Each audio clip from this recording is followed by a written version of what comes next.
Fala galera, tudo jóia? Tudo tranquilo? Como é que vocês estão? Hoje, um episódio, vamos dizer assim, extraordinário. A gente está gravando esse episódio não está sendo transmitido ao vivo. A gente está gravando ele, porque é um convidado muito top, muito especial. Consegui trazer o cara lá de Taubaté. Ele é daqui, mas assim, a logística para a gente conseguir gravar foi bem complicada. E hoje o cara está despontando nessa parte de investimento. Tenho certeza que vocês vão aproveitar muito o bate-papo de hoje. Essa coisa que mistificam tanto que é a Bolsa de Valores, essas coisas, investimento, investir aqui, investir ali. Hoje o cara está aqui para desmistificar tudo isso, para trocar uma ideia. E a gente até estava conversando que a gente ia fazer uma pauta exatamente para isso, que era para pessoas leigas como eu poder entender, poder saber o que pode entrar nesse mercado, que esse mercado está aberto mesmo, hoje está acessível para todo mundo entrar. Então, falei para ele, cara, não vou conversar de coisa muito assim específica, então vou trazer você, eu quero que você fale assim, para o grande público mesmo. Ele topou na hora, meu amigo Marcelinho, Marcelo tá aí, Marcelo Cabizuco, é o cara hoje. Obrigado por você ter aceitado, viu, velho? Obrigado mesmo. Puxo o mic para você. Abraão, eu que agradeço a oportunidade de vir aqui conversar com você. Infelizmente, né, não estamos podendo gravar ao vivo, né, em virtude das atividades, né, que permeiam a nossa vida, né? Mas com jeito, com calma, com elegância, a gente conseguiu alinhar tudo, ajustar tudo, para a gente estar aqui hoje, né, bater esse papo bacana, descontraído, evidentemente, né? E botar um pouquinho de juízo na cabeça da turma. Marcelinho, de antemão já te falo, cara, que realmente é um papo de quintal. Só pra gente puxar, deixa bem perto assim mesmo, ó. Isso. Aqui assim, ó.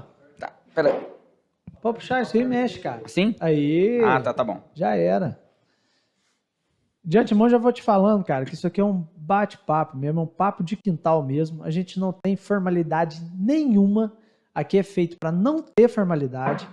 Então, assim, igual eu te falei, a gente é voltado para o grande público mesmo. E, cara, obrigado de coração você ter aceitado isso, velho. Obrigado mesmo. E a gente conversando, fui lembrando infância. Falei, cara, você morava em tal lugar? Morava e tal, isso aqui foi maneiro. Obrigado mesmo por você ter vindo, cara. Eu que agradeço, Abraão, mais uma vez. Realmente, cara, a gente tem um carinho, né? Embora eu fui embora de São Lourenço já há bastante tempo, né? Mas não tem como você ter um carinho pela cidade que você nasceu, que você cresceu. E a gente poder democratizar, né, um pouquinho esse conhecimento que às vezes, né, tomando emprestadas as suas palavras, né, tornar público um assunto que muitas vezes ele é difícil para as pessoas compreenderem. Soa grego, né, quando se fala em bolsa de valores, quando se fala, por exemplo, em criptomoedas, e não é nada disso, né. Ainda mais hoje, né, nos tempos modernos, né, onde o acesso realmente está muito fácil. Então, hoje você consegue acessar o mercado, seja o mercado de bolsa, seja uma exchange de criptomoedas, seja o mercado de títulos públicos, pelo aplicativo. Você baixa, você cria sua continha, manda um Pix. Manda um Pix. Só alegria, pô. O Pix veio para ajudar mesmo, né, velho? Veio, cara. Eu confesso que, né, eu já procurei estudar o Pix, né, mas tirando aquelas questões, né, que a gente observa relativa a golpes, né, mas assim, a ideia veio realmente ajudar, né. Eu particularmente acredito que vocês também, todo mundo utiliza o Pix, né? Nossa, todo mundo. Nunca mais. DOC, TED, isso acabou, filho. Exatamente. E as pessoas, muitas vezes... E era taxado, né? Você podia fazer 2, 3, 5, e depois já você começava a pagar. Isso depende muito do relacionamento com o banco, né? Então, o banco, ele tem níveis, né, de clientes. Tem clientes, né, que geralmente não paga nada, né? Tem clientes que vai fazer um DOC, um TED a 10, 15 reais. É um absurdo, né? E o Pix, ele veio realmente democratizar, acabar com essa palhaçada, né? Que não deixa de ser. Porque, por exemplo, quem paga geralmente o DOC TED não é o rico. Não é um cara que tem uma situação razoável. Cara, isso é foda. É o pobre. É o pobre. Quem paga o rotativo do cartão não é o rico. Não é o camarada que tem uma situação razoável, é o pobre. Então, quem enriquece, os bancos, os grandes bancos, né, desmistificando um pouco, quem sustenta, né, esse oligopólio no Brasil, né, dos bancões, é o pobre, pô. Cara, primeiramente, queria conversar com você Uma das questões que eu queria... Não, conversar não, vamos... Calma aí, calma na dor. Quero que você fale só quem é o Marcelo. Você falou que você não gosta muito de aparecer e tal. Mas me conta quem é o Marcelo. O Marcelo nasceu em São Lourenço. Fala só um pouquinho da vida aí e já era. Então, Abraão, na verdade, eu sou daqui, né? Nasci, cresci aqui. Com 19 anos, né? Em 2005, eu fui para Itajubá, na época, né? Eu fiz a Unifei, fiz engenharia de produção 1 ano, mas eu sempre quis entrar para o Exército, né? Então não fui aprovado na prova, né? Da SpaceX. Fui aprovado 2 vezes, passei na terceira. Por sorte, né? Que era a minha última tentativa. Aí, né? Fiz a escola preparatória, fiz a academia militar, né? Me tornei oficial. Sou capitão ainda, né? Estou no Exército ainda. E ultimamente, né, essa parte, né, dos investimentos é uma coisa que eu sempre gostei, né, eu já estou no mercado há 12 anos, né, de uma maneira silente, evidentemente, e recentemente, através, né, impulsionado por um grande amigo, que é meu sócio também, ele falou assim, cara, por que você não faz a prova da certificação, né, do CNPI? Eu falei, cara... O que é a prova de certificação? O que acontece, Abraão? Veja bem, no Brasil hoje existem inúmeras certificações do mercado financeiro. Então nós temos CPA 10, CPA 20, CFP, nós temos CGA, enfim, nós temos inúmeras. Mas o CNPI é a maior delas. O CNPI, que é o Conselho Nacional dos Profissionais de Investimento, ele é uma certificação que ele te dá o que eu chamo de livre docência. Ele te dá, por exemplo, a licença poética para você fazer o que você bem entender sem estar vinculado a nenhuma instituição financeira, né? E associado a isso, Abraão, evidentemente, eu fiz, né? Eu fiz mestrado, né, nos Estados Unidos, né, na University of the People. É um mestrado à distância, só que eu dei muita sorte que o meu mestrado, a defesa somente seria nos Estados Unidos. Mas em virtude do Covid, eu não precisei ir aos Estados Unidos. Então, eu fiz a minha defesa por Zoom. Então, foi muito bom, né, para mim. Eu fiz um curso de Direito Contratual, um curso livre, né, de Direito Contratual pela Universidade de Harvard também, em 2017, tá?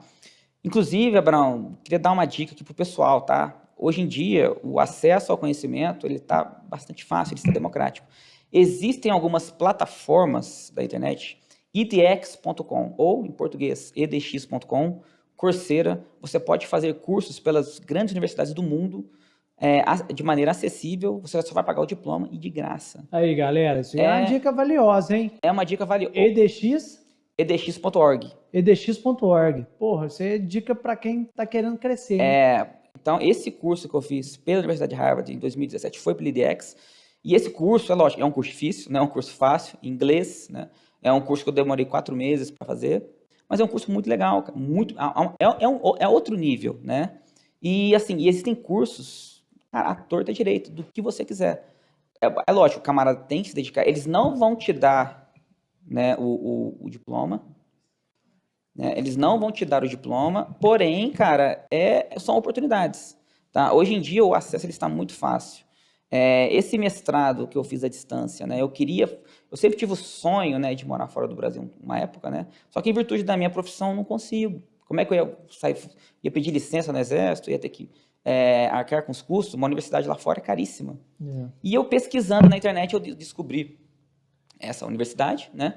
E eu entrei no processo seletivo, um processo complicado, eu achei que eu não ia ser aceito, né? Demorei para terminar, demorei 4 anos para terminar, mas deu tudo certo e terminei, né? E nessa brincadeira, sempre lendo muitos livros, estando exposto, né, a momentos de convexidade, seja na bolsa, seja no mercado de criptomoedas, né? Até que, então, esse meu grande amigo, que é meu sócio, Lincoln Lobos, inclusive, Abraão, Lincoln, mandar um abraço para ele, é o meu grande amigo, um grande analista também, lançou um curso de milhas aéreas agora sensacional, tá? E nós estamos juntos nessa caminhada, né? Quando eu criei a Centurion, né, quando nós expandimos, né, nós somos hoje em 5 sócios, eu fiz questão de trazê-lo comigo e nós estamos juntos nessa. Mas é basicamente isso daí, Abraão. Nós estamos nos inserindo agora, né, nesse mercado, né, no mercado de casas de análise, né? Nós temos hoje no Brasil grandes casas, mas nós estamos buscando aí o nosso quinhão aí, o nosso lugar ao sol. Maneiro, cara. Maneiro mesmo. E sabe o que é o mais doido, velho, que eu vejo? É um cara que saiu da terrinha, mano. Pois é, cara. É um cara que saiu da terrinha. Então, assim, isso aí é muito, muito válido mesmo. Mostrar pra galera que, sim, saiu daqui e tá ganhando o mundo mesmo, tá indo pra cima, sabe? Isso tem que ser mostrado, isso tem que ser enaltecido no meu ponto de vista. As pessoas hoje, cara, tudo vira desculpa. Tudo vira desculpa. Às vezes, muitas vezes, tá assim, fala assim, mas é porque São Lourenço não tem jeito, né? São Lourenço tem nada, não sei o quê. Pô, não tem nada porque não busca. Não tem nada porque não busca. Brown, o meu sonho, cara, era voltar para São Lourenço. Se eu pudesse, eu moraria em São Lourenço. São Lourenço é uma cidade maravilhosa, cara. Fantástico. Cara, aqui você não tem aquela violência da cidade grande. E ainda mais, cara, assim, a gente não precisa de muita coisa. Não. Na verdade, cara, e outra coisa também, Brown, a gente sempre tem alguém melhor que a gente também. Nós não somos, né? Eu brinco, né, com os meus sócios, nós não somos ninguém na fila do pão. As coisas, elas acontecem naturalmente, né? Então, assim, por vezes, você não precisa ficar correndo atrás. As coisas elas vão aparecendo, né? E nessa senda, né, nessa toada, né, apareceram outros sócios que estão comigo hoje, né? E assim, cara, como eu brinco com o pessoal, né, sem mostrar a bunda, né, com calma, com elegância, as coisas vão acontecendo. Se porventura, né, a gente não venha dar certo, venha calhar, beleza. Tá tudo bem.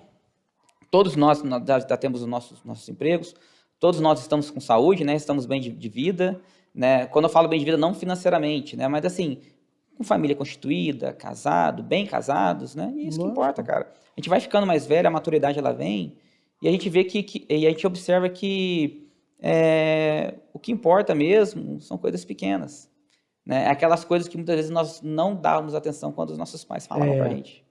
É isso aí. E também, pegando um pouco mais a fundo disso, igual você falou assim, tem um sonho de voltar para São Lourenço. Quando a gente é mais novo, a gente fica louco para ir embora. Louco para ir embora. Louco, alucinado. Nossa, quero ir embora, quero ir embora, quero ir embora. E quando a gente vai embora, a gente fala assim, puta, mano, eu morava no paraíso, velho. O que eu tô fazendo aqui, mano? E é assim, cara, é assim, e é natural do ser humano, só dá valor quando perde mesmo. E igual você falou, tá tudo bem também. Quando eu tava em Belo Horizonte, cara, eu só pensava assim, mano, eu vou voltar, velho. Vai chegar o dia de eu voltar. No meu último semestre, tinha uma matéria, velho, que eu acho, não lembro.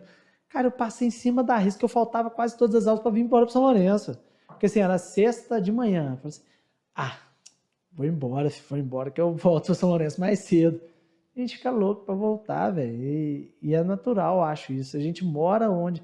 Isso é uma frasezinha clichê hoje, daqui de São Lourenço, mas a gente mora onde o pessoal tira férias, né, velho? A gente mora onde o pessoal tira férias. Cara, São Lourenço, cara, Cara, nós temos qualidade de vida aqui. Muita. Né? O índice de violência é muito baixo. Né? Taubaté, onde eu moro hoje, é uma cidade muito boa também. A minha esposa, esse ano, infelizmente, nós estamos afastados, ela está em Campinas, né? Como eu te falei para você. E eu vou toda semana para Campinas. Cara, Campinas é uma cidade perigosíssima. Entendeu? Mas nós vamos passear com um cachorro. A gente mora muito bem em Campinas também. Mas, cara, você está sujeito a toda hora. Nós vamos passear com um cachorrinho, por exemplo. Assim, às vezes, toda hora, sempre tem alguém estranho ali. Uma coisa que você não vê aqui em São Lourenço. Né? Evidentemente, a gente não vai dar mole, né? Seja em São Lourenço, seja em Taubaté, né? Seja em Campinas, em Manaus, né? Que eu morei 2 anos também. Mas eu não vejo, assim, motivos para as pessoas ficarem reclamando de São Lourenço. A minha esposa é de São Sebastião do Paraíso, é uma cidade boa também. Boa. Cidade do sul de Minas. Maneira mesmo. Mas eu ainda prefiro São Lourenço. Eu também, com certeza. Aqui, entrando no assunto de hoje, investimentos, queria que você falasse, cara. Primeiramente, hoje tem uma mistificação muito grande da Bolsa. Pessoas hoje que não são instruídas direito, acham que Bolsa é para rico, acham que Bolsa é para... Cara, queria que você falasse um pouco. O que eu preciso hoje para entrar na Bolsa? Somente abrir uma conta numa corretora. Simples. Cara, nada mais que... Da mesma forma que você abre uma conta num banco, você abre a conta numa corretora. Abriu a sua conta, fez um Pix, fez uma transferência, um DocTed, e partiu para o abraço, cara. Aí você abriu o home broker ali e comprar a sua ação. Gente, eu tenho minha corretora hoje, eu uso, utilizo. Eu vou expor, abri na Clear na época, e é a que eu tô até hoje. Exatamente porque não cobra, gente. não cobra para pessoas, acho que tem até um limite para você fazer. Tem um limite. Eu ainda não atingi esse limite. Espero um dia atingir. Mas eu ainda não atingi. Não cobra, cara. Você pode mexer lá que não cobra. Então, assim, eu acho legal isso. Entendeu? Quando eu entrei na bolsa, Abraão, primeiramente, cara, eu vou abrir aqui Na verdade, eu não aplico no Brasil, tá? Eu tirei meu dinheiro do Brasil faz 3 anos. Tá? Não tenho... Na verdade, pra falar que não, eu tenho pouca coisa no Brasil. Eu mandei tudo para os Estados Unidos, tá? Meu dinheiro hoje ele está nos Estados Unidos, assim como em criptomoeda, grande parte. Mas, assim, é uma questão pessoal. Não tem nada de contrário, é uma coisa pessoal. E na época, né, eu me lembro que eu entrei na Bolsa no Brasil em 2014, 2015, eu não me lembro a data exata. Na época eu pagava as ordens. Eu lembro direitinho, acho que R$5 por ordem. Nossa. Por Explica ordem. o que é ordem pra galera Ordem, entender. na verdade, é quando você vai comprar uma ação ou você vai vender uma ação, você está dando uma ordem. Isso significa uma ordem. É basicamente isso. Então, é como se você estivesse falando assim para a corretora: corretora, compre a minha ação. Né? Porque, na verdade... Porque 5 numa ação, que isso, cara? Era, cara. É absurdo. Era um absurdo. E hoje em dia, a maioria das corretoras, elas são de graça as ordens. A maioria. Pessoal, só para vocês entenderem, o que é R$5? O Marcelinho pode me corrigir aqui. A Oi, na época, há pouco tempo atrás, e antes dela ser vendida, a Oi estava coisa de menos de R$1. Então, se 5 conto, são 5 ações da Oi que você está perdendo ali, ó. Entendeu? Pois é, cara. Então, assim, em detalhe, nós estávamos em 2015, 2014. Então, há 7, 8 anos atrás, não se deve comparar, por exemplo, R$5 em 2015 e R$5 em 2022. Porque existe um fenômeno ali, um fator inflação. Nossa, é legal. Né? O valor do dinheiro no tempo. Então, quando você ajusta o valor presente, você aplica a taxa de desconto, né, que nós falamos, cara, esses R$5, que era antigamente, né, na verdade, em valores de hoje, ele seria muito mais.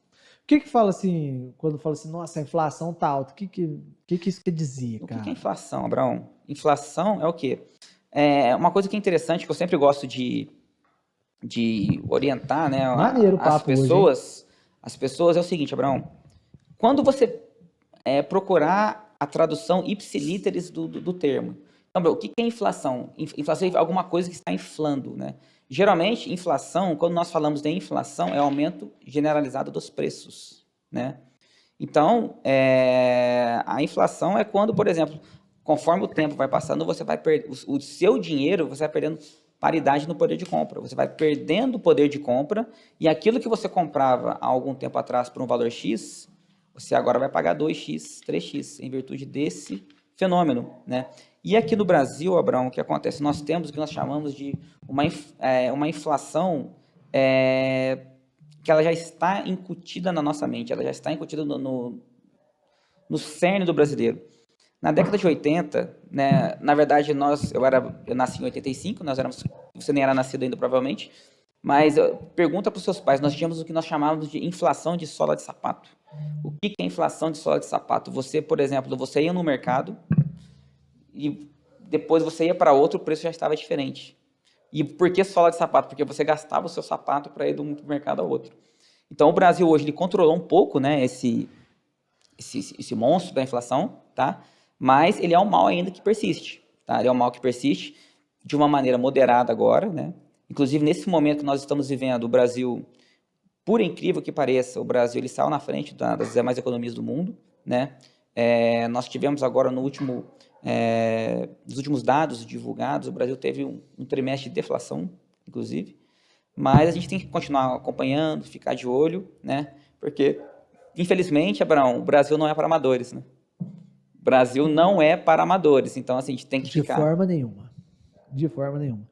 Te falo isso, cara, porque, um exemplo, eu fui, igual eu te falei, tô abrindo um hospital 24 horas, veterinária. Para eu abrir meu CNPJ, eu demorei 7 meses. 7 meses para conseguir tirar um número de CNPJ. É absurdo, cara. Não, é um absurdo. É um absurdo. É um absurdo. Eu acho um absurdo, cara. O cara querer trabalhar e não poder, velho, porque não tem um CNPJ, você não pode abrir, mano. Não, é absurdo. Isso aí não faz sentido, né? A sorte minha foi que, assim, foi tudo muito planejado, foi tudo... Quando o Rodrigo falou que ia sair lá do imóvel, eu falei, poxa, esse imóvel me serve, eu acho que eu vou expandir. E ele me deu toda a força. Não, expande sim, vamos embora, você só tem dinheiro a crescer. Falei, mano, vamos fazer isso, então vamos abrir um CNPJ. E a partir de lá eu comecei a abrir. Você já pensou se eu espero o imóvel vagar para eu poder abrir, velho? Cara, no caso da Centura, né, nossa empresa, o que nós fizemos? Né, assim, a gente terceirizou tudo. Então, por exemplo, nós temos uma assessoria jurídica, né, camarada, resolve isso pra gente aí, porque assim, nós temos que focar no que importa, né? E só que lógico, né, quando você tem que fazer tudo sozinho, é complicado, cara. É complicado você correr atrás, resolver essas questões, tem a questão de contador, tem a questão da própria abertura da empresa, a questão tributária, não é fácil. Não é fácil. Espero, né, que, embora é uma tendência natural, né, que a desburocratização na abertura do CNPJ no Brasil, ele está sendo uma coisa até mesmo, o pessoal hoje, ele está, tudo é virtual, né, tudo é digital. Então isso aí são avanços, né, que nós estamos vendo. Mas está né? difícil, tá? Mas está difícil. Poxa. Veja bem. Ué, o dia que saiu meu CNPJ, a gente comemorou, velho. Cara, você falou, como é que pode, né, cara? Você quer trabalhar, né? Você não consegue trabalhar. Eu só quero trabalhar, velho. Eu só quero trabalhar, não tô querendo fazer nada demais, não. Não quero abrir uma boca, nada disso, não. Eu só quero trabalhar. E deu esse trabalhão todo. Eu acho um absurdo. Aqui, pra gente começar o papo também sobre bolsa, além do que a gente já falou que qualquer pessoa pode entrar, queria que você explicasse assim, rapidamente o que é uma ação, cara. É muito assim, vago o termo assim, comprei uma ação da, sei lá, igual eu falei, comprei uma ação da Petrobras. O que isso quer dizer? Cara, a ação, Brown, ela é uma parcela, né, do capital social de uma empresa, tá? Na verdade, ela é como é uma unidade, né, dos títulos emitidos por uma sociedade anônima. Geralmente, quando essa sociedade anônima ela negocia, né, as suas ações em bolsa de valores, por exemplo, a gente fala que ela é uma companhia, uma sociedade anônima de capital aberto. Isso. É basicamente isso. Na verdade, você divide, né, o capital social da sua empresa em ações, o número de ações que você determinar no estatuto. É simples, não tem... O que acontece? O que diferencia é que as ações que são negociadas em bolsa são empresas que, em algum momento, decidiram por abrir o seu capital, abrir para investidores externos, né? E a partir do momento que eu tenho uma ação... Você é sócio dessa empresa, você é dono dela. Eu sou dono dela. Você é dono dela. Maneiro, você né? é dono Se pensar dela. nisso, é maneiro, eu acho maneiro. Isso é uma coisa que eu bato muito, né? Não só com o pessoal que segue a gente, com o pessoal que me procura, é porque existem alguns tipos de ações. Nós temos as ações ordinárias, as ações preferenciais e as units, que é, na verdade, um mix das duas. As ações ordinárias, né, que são as ações de final 3, elas são as ações que te dão direito a voto, ou seja, você é sócio, você é dono de fato dessa empresa. A ação preferencial, que geralmente são as que têm final 4, elas, na verdade, elas te dão apenas o direito de receber um dividendo, ou coisas dessa natureza. Então, o que eu oriento, né, o pessoal? Sempre compre ações aqui no Brasil, ações de final 3. Por mais que, às vezes, nós tenhamos as ações preferenciais que elas paguem dividendos maiores, mas eu, particularmente, eu sempre tive esse viés de sócio. Marcela, mas eu só tenho uma ação. Não tem problema, a gente nunca sabe o dia de amanhã. Nós não podemos confundir, Abraão, evidência de ausência com ausência de evidência. Né? Isso é um trecho de um livro Antifrágil, Nassim Nicholas Taleb, que é um autor que eu gosto muito, e a gente nunca sabe o que vai acontecer no dia de amanhã. Então, nós temos que estar atentos a isso, né? Ainda mais no Brasil, principalmente, né? Que é um país muito instável, nós temos um risco político muito grande, né? O Brasil é uma bomba relógio, então o camarada ele tem que fazer ali o seu gerenciamento, né? Seja, né, na sua parte de investimentos, seja na alocação do seu capital de uma maneira mais eficiente, né? E é o que eu brinco, né? A bolsa não é lugar de caridade, né? A bolsa não é para você achar que vai ali se aventurar e vai ficar arrecadando noite por dia. A bolsa, Abraão, é um lugar para você acumular patrimônio. Foi o que nós estávamos conversando antes. Por que quando você pega, por exemplo, os grandes investidores de todos os tempos, Warren Buffett, George Soros, Ray Dalio, por exemplo, o que eles têm em comum? Eles são idosos. E o que isso tem a ver? Quando você pega a fórmula dos juros compostos, matemática financeira, matemática elementar. Montante é igual a capital, abre parênteses, 1 mais i elevado a n. Esse n, que é o expoente da equação, ele é o tempo. Ou seja, você tem que dar tempo ao tempo. Estava conversando com o Eric, né, antes de nós conversarmos. Existem coisas na vida que você tem que dar tempo ao tempo, Abraão. Então, você, por exemplo, você não vai ter um filho em 1 mês engravidando 9 mulheres. Sim. Porque você tem que dar tempo ao tempo. Maneiro. O pensamento é massa. Porque muita gente... Hoje, cara, eu acho que a gente tá rodeado, vamos dizer assim, o copo tá cheio de pessoas no Instagram, pezinho pro ar. Sabe como é que eu adquiri essa vida boa aqui, ó? Arrasta pra cima aí que eu vou te ensinar. E hoje jovens, principalmente jovens, querem isso pra ontem. Quer ficar rico é pra ontem, irmão. Abraão, eu tô no mercado há 12 anos. Há 12 anos. E o que é o mais importante, né, que é um conselho, né, que eu sempre dou pro pessoal. Evidentemente, né, não são criações minhas, né, em virtude das leituras, né, e lendo um autor, e você acaba internalizando e trazendo para você, adequando a sua personalidade. Existe um conceito, cara, que mais um traz do Taleb. Não confunda X com F de X. Não confunda eventos com a exposição a eventos. O que quer dizer? Suponhamos que você possui um capital na bolsa. E, de repente, a bolsa, nós estamos num momento macroeconômico ruim, a bolsa tem um crash, enfim, é o Deus nos acuda, o Deus dará. Não, como eu falei, nós não devemos confundir X, que é o evento, o crash da bolsa, com a exposição. Como você estará exposto na bolsa no momento dessa queda? É por isso que você tem que diversificar tudo aquilo que você tem, os seus investimentos, em classes de ativos diferentes. Por quê? Um grande exemplo que nós temos na falha do gerenciamento disso por evidências. Não sei se você se lembra, seus pais também vão se lembrar, isso eu lembro que eu era criança.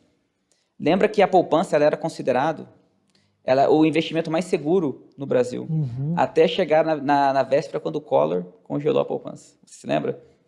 Lembra? Nós temos outros casos, vamos sair do mercado financeiro. Nós tínhamos a usina nuclear de Fukushima, no Japão, Fukushima Daiichi.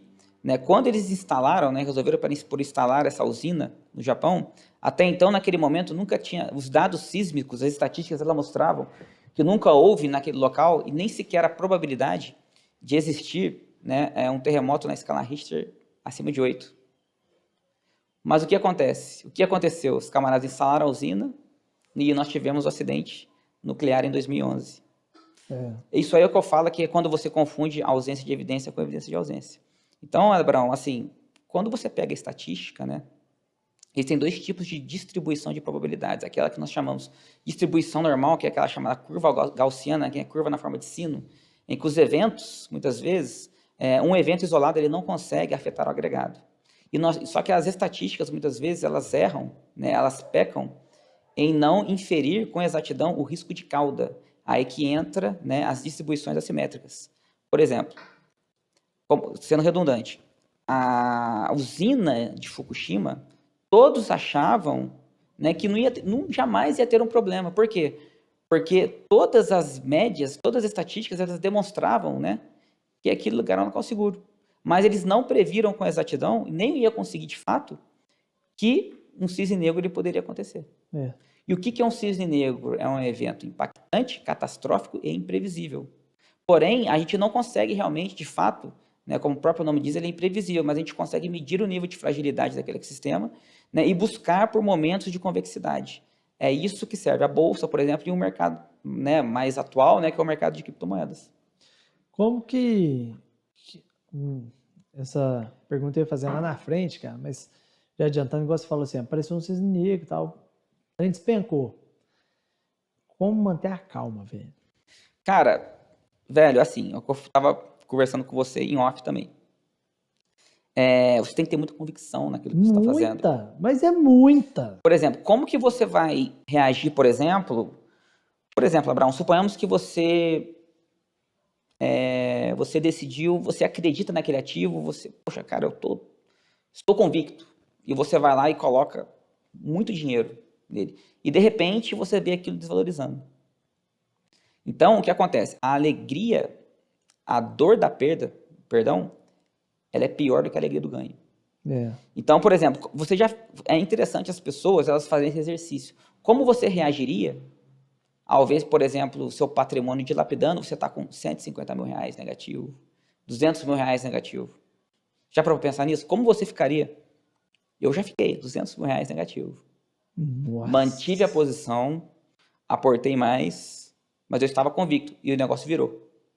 Não. Mas assim, é o quê? É clichê, mas é um clichê que funciona. O mercado, cara, você tem que ter mais estômago do que cérebro. Mas, evidentemente, é você investir também em bons ativos. Aí vem o conhecimento de base. O camarada tem que saber analisar os demonstrativos. Na bolsa, por exemplo, analisar um demonstrativo contábil. Ele tem que saber olhar uma demonstração do resultado, saber olhar uma demonstração do fluxo de caixa. Cara, quando eu tava com mais tempo, eu estudando e tal, não sei o quê, falaram assim, ó, a Eletrobras vai cair. E eu tinha Eletrobras, tal, não sei o quê. Vamos falar assim, grosso modo, que eu tô te contando tudo que eu li. Conclusão, a Eletrobras vai cair. E eu tinha bastante ação da Eletrobras. Aí eu falei assim, mano, vai cair nada. Larga esse trem. Cara, caiu, filho. Mas não foi pouco, não. Caiu foi muito. Eu vendo aquilo, vou falar pra você, cara, me deu um desespero. É comum, cara. Me deu um desespero. É normal. Eu falei assim, mano, não vou vender. Aí eu falei, já tá fudido mesmo, o que eu vou fazer? Daqui pra baixo não vai, filho. Vou comprar mais. Fui lá, taquei meu dinheiro com a porra. Ficou muito tempo lá no fundo, mas ficou muito tempo. Graças a Deus, há pouco tempo atrás, se você pesquisar agora, quem estiver vendo, você já sabe, mas quem estiver vendo, se você precisar, a Eletrobras, subiu. Você falou assim, graças a Deus que eu não vendi naquela época, senão o pau ia quebrar. Então, assim, mas eu vou contar, cara, eu tô te contando uma história que eu passei, velho. Eu vi meu dinheiro indo embora ali no ralo, mano. Dói, cara. Dói. Eu lembro uma vez, cara, aconteceu um fato comigo, cara, foi em 2020, né? Eu tava em criptomoeda. Sim, na verdade, eu tô bem diversificado, né?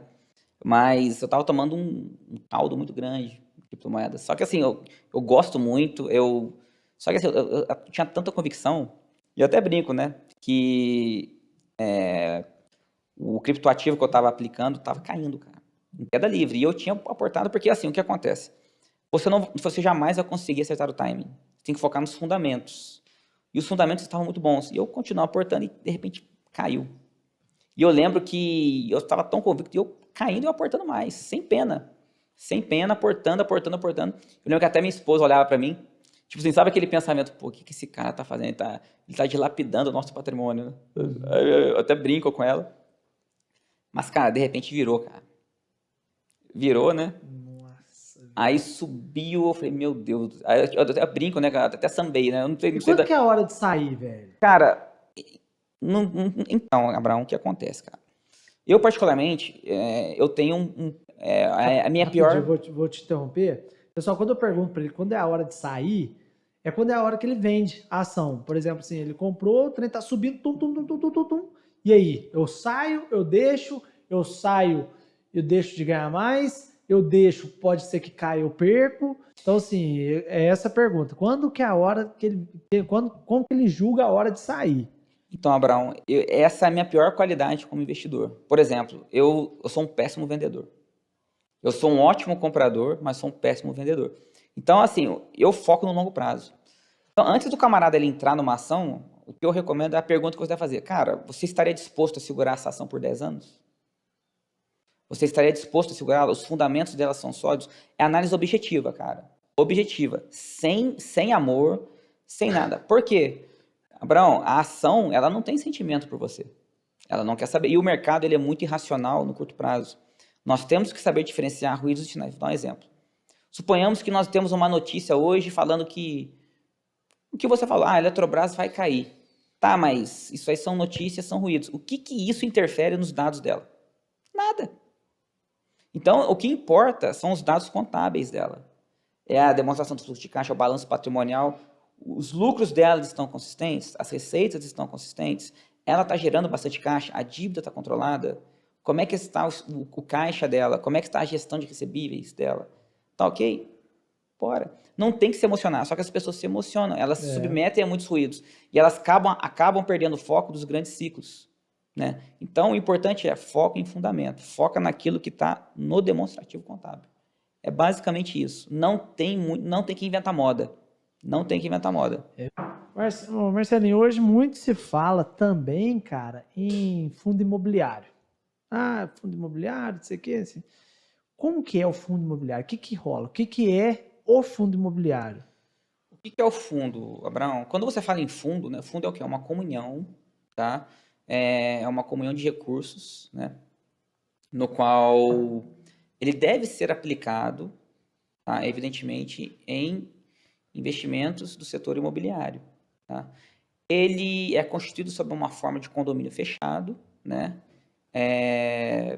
E a partir dele, então, nós temos a figura de um gestor, né, que vai fazer realmente a gestão dos ativos que estão sob a sua custódia e gerenciar, né, fazer as alocações, fazer as distribuições. É basicamente isso. É uma forma, né, das pessoas elas aferirem renda passiva, né? O que é renda passiva? Que muitas pessoas não sabem. Renda passiva é aquela renda que você recebe sem fazer nada. Por exemplo, você tem um imóvel e você aluga ele, né? Então, os rendimentos do aluguel, ele é uma renda passiva. Né? Quando você recebe um dividendo de uma empresa, isso é uma renda passiva. É aquela renda que você não tem que fazer nada, diferente de uma renda ativa. Você trabalha e você recebe o seu salário, isso é uma renda ativa. Ah, tá, entendi. É basicamente isso.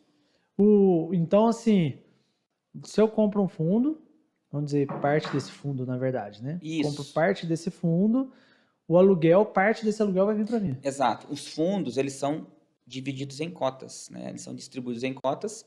É similar a uma empresa que divide em ações, o fundo divide em cotas. E você, né, vai ser um cotista desse fundo, né? É o que nós chamamos da distribuição ideal do patrimônio, né? O estado da arte. É basicamente isso. Não tem muito que lucubrar, né? Não tem muito que inventar moda, não. Você indica fundo imobiliário para galera? Não. Não? Não, porque, mais uma vez, como eu falei para você da questão de eu ter os meus investimentos fora do Brasil e tal, o que acontece? Mas eu não critico, muito pelo contrário. Quem tem fundo imobiliário, por exemplo, o meu sócio Lincoln, ele é um cara que gosta muito de fundo imobiliário. Eu tenho. Não, mas eu não tenho crítica nenhuma, é uma questão pessoal. Eu, particularmente, eu prefiro os REITs. O que são REITs? Real Estate Investment Trusts. É um tipo de investimento imobiliário, só que nos Estados Unidos.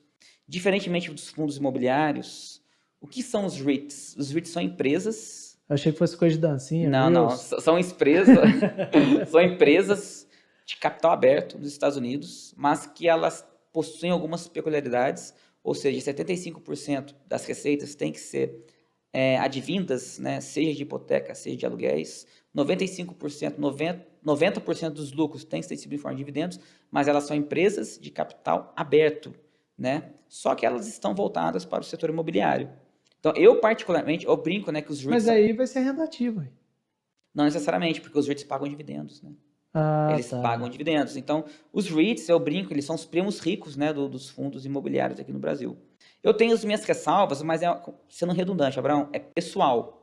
Eu não tenho nada contra quem investe em fundos imobiliários, não critico, mas eu não recomendo por quê?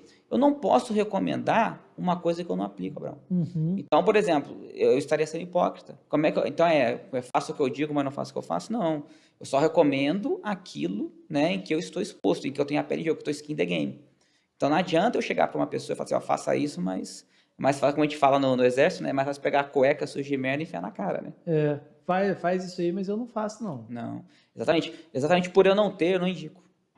Maneiro, velho. Assim, eu tenho porque, cara, de verdade, assim, foi uma coisa que eu vi mais segura, vamos dizer assim. Quando eu entrei, logo que eu entrei, começar a mexer, eu falei assim, mano, vou pôr esse trem de fundo imobiliário aqui, que é um trem mais segurinho, mais tranquilinho, logo veio Covid também, me ferrou com fundo imobiliário, me ferrou demais. Mas, graças a Deus, subiu de novo, tá tudo bem agora. Mas é o que eu te falei, Abraão, assim, eu não vejo problema nenhum, assim, a pessoa ter, é uma questão pessoal, né? Tem pessoas, por exemplo, que vão estar assistindo e vão falar, cara, esse cara é um retardado, eles não, é particular, por quê? Porque eu conheço outras formas, eu me identifico mais com outras formas, como os REITs que eu falei para você. A sua forma de investimento é mais vamos dizer assim, ousada ou é mais conservadora? Eu digo que é um conservadorismo ousado. Por quê? Porque o que acontece, cara? Isso não existe não, irmão. Existe. Você é outro, velho. Não, cara, porque é o seguinte, o que acontece? Eu gosto muito de renda variável. Eu adoro renda variável.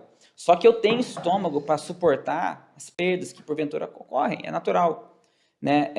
Porém, é lógico, é evidente que eu tenho também instrumentos de renda fixa. Eu não sou um entusiasta da renda fixa, mas eu tenho também. Por quê? A gente tem que diversificar. Não adianta você querer achar que...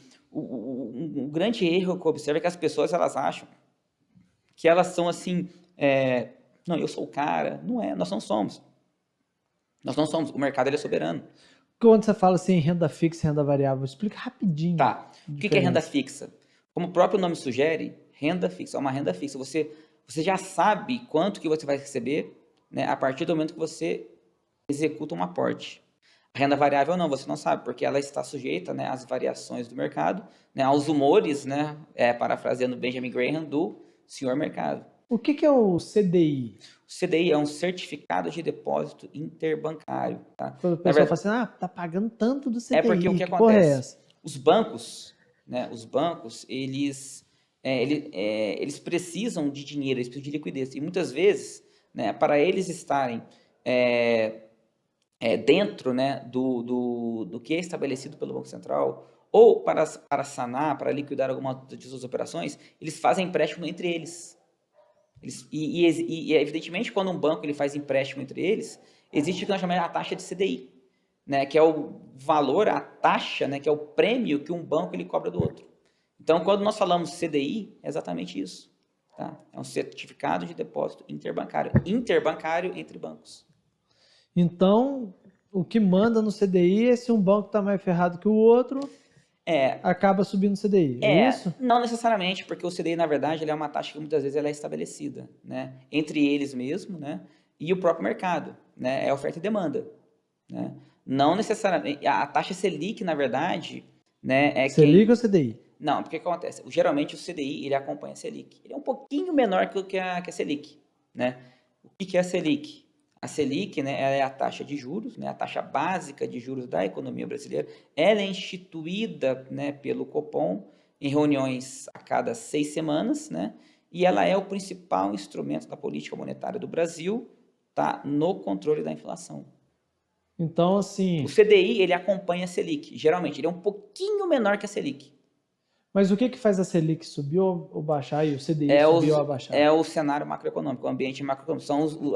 Se o Brasil está ferrado, a Selic está? Depende. Não, vamos dizer assim, agora, na época da pandemia. Por exemplo, o que nós estamos vivenciando hoje? O Brasil ele aumentou bastante as taxas de juros. Por que o Brasil ele aumentou as taxas de juros? Porque a nossa inflação está muito alta. Então, como é que você controla a inflação com as taxas de juros? Quando você aumenta as taxas de juros, o governo está falando para você assim, pessoal, invista, compre títulos públicos, compre certificado de depósito bancário, instrumento de renda fixa, por quê? Porque está valendo a pena. Nessa senda, nessa toada, você está tirando dinheiro de circulação, certo? Porque as pessoas estão colocando dinheiro no banco, né? Comprando títulos públicos, colocando dinheiro na corretora. E o Brasil está usando esse dinheiro para rodar. Exatamente. E o que acontece? Nessa brincadeira, o mercado, né, o mercado aí fora, ele desaquece, porque tem pouca oferta monetária. Sim. Né? Só que os efeitos de segunda ordem, eles não são sentidos imediatamente. Existe um lead time, existe uma defasagem de uma adoção de uma política monetária, seja ela expansionista ou contracionista, para o público-alvo, no caso a população, ela sentir. Então, como a inflação está alta, ele aumenta a taxa de juros, ele retira a liquidez do mercado, as pessoas passam a consumir menos, porque lei da oferta e demanda, certo? A demanda ela diminui, você desacelera a economia. Aí depois, com o tempo, o governo novamente, o que ele vai fazer? Ele vai começar a colocar dinheiro na economia depois. Um próprio exemplo, durante o período pandêmico, nós sofremos com lockdown, muitas pessoas foram impedidas de trabalhar, de exercer o seu ofício. E o que o governo fez? Ele emitiu moeda através dos auxílios emergenciais. Então, ele emitiu moeda para aquecer o mercado. Para aquecer o mercado. Porém, você não tinha oferta de produto. Nós entramos num choque de oferta. Isso gera o quê? Inflação dos preços. Isso para que eu ia falar. controlar a inflação, para Entendi. controlar a inflação, ele aumenta os juros. Para quê? Para retirar aquele excesso de moeda que Para ele retirar o poder da galera. para tirar o dinheiro, o excesso E de os circulação. juros, ele é dimensionado, vamos dizer assim, ele é imposto pelo governo. Ele é imposto pelo governo e muitas vezes as pessoas não sabem, mas existe o que nós chamamos de indicador M2, né? Que é um indicador Caralho, é muito cabuloso, né? que é um indicador do índice de liquidez de quanto dinheiro nós temos em circulação.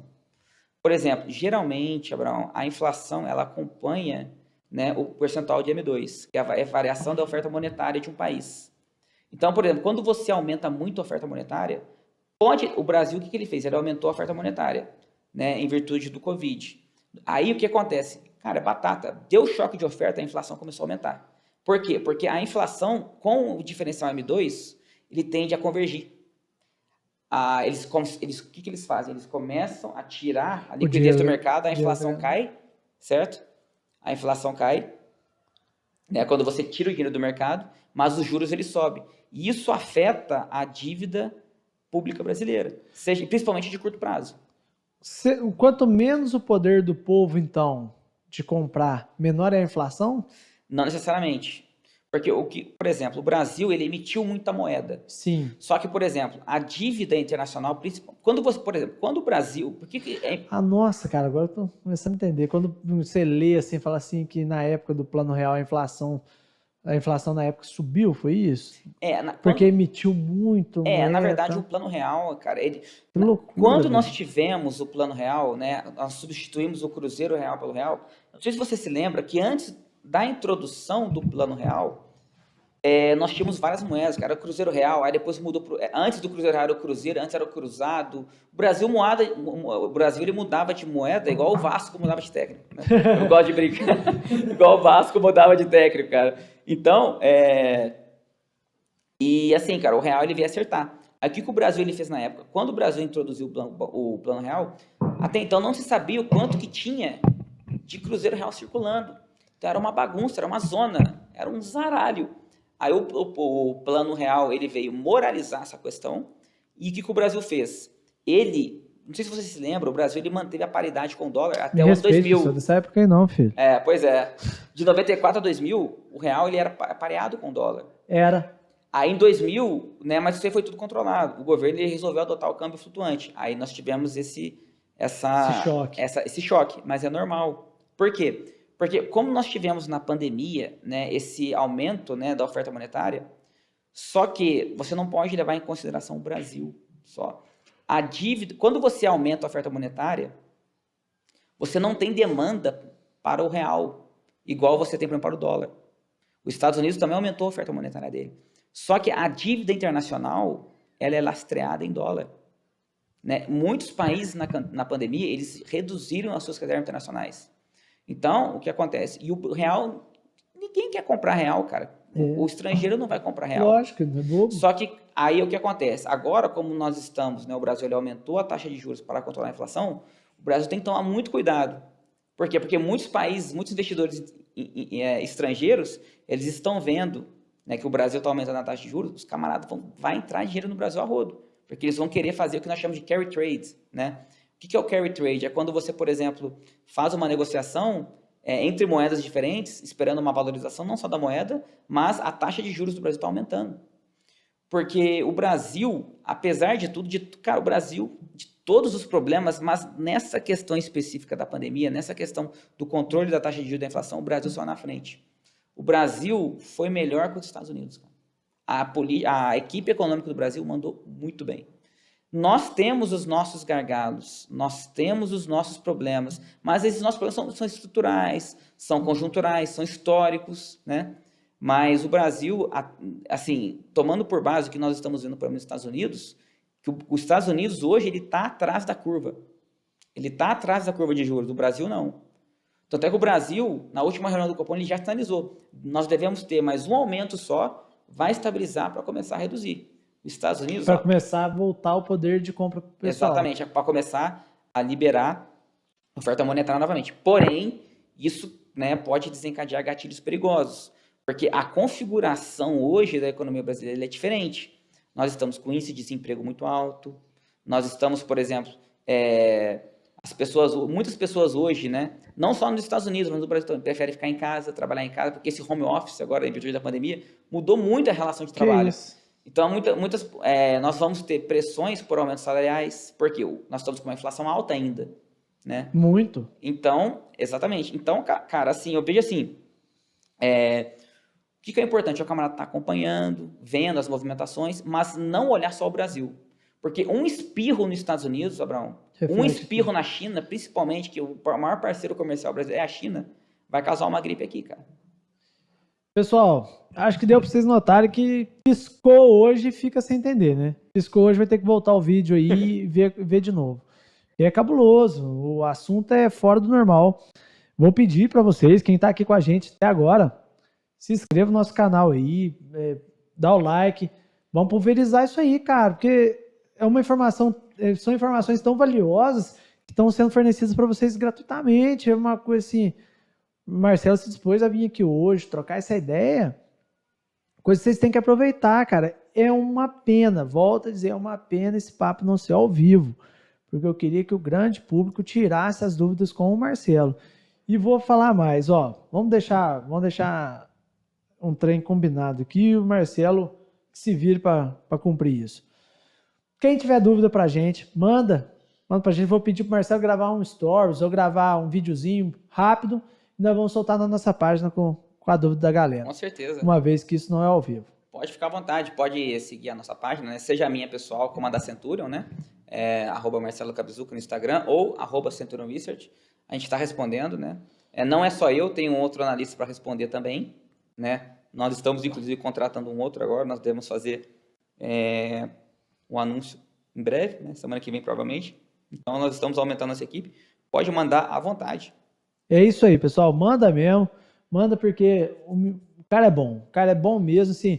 Eu tô forçando aqui para conseguir entender tudo. Porque, ó, é assunto pesado, é assunto bucha, cara. É assunto cabuloso. Você tem que estar ciente mesmo. Mas eu demorei para aprender também. Eu não entendia, cara. Você tá louco, num bate-papo, você não dá para entender muita coisa não, velho. Eu não entendia, cara, porque é complicado mesmo. É um assunto chato, né? Esse negócio de inflação, juros, quem controla quem. Essa cara, coisa é difícil. É por isso que eu falo para você, quando você vai analisar, né, já voltando para a bolsa, e você vê que, por exemplo, Abraão, eu falava de uma coisa, entrava em outra, já estava em outra coisa. Aqui a gente saí do Brasil, fui para os Estados Unidos, a gente passeou na China, voltou. Então, assim, cara, hoje, né, a gente não tem que olhar, né, nós não temos que olhar simplesmente, né, a questão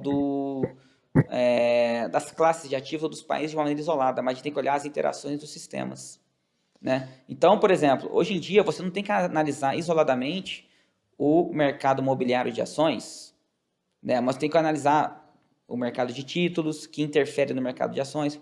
Por exemplo, quando o Brasil ele aumenta a taxa de juros, o que ele está sinalizando? Muitas pessoas elas vão tirar dinheiro da bolsa,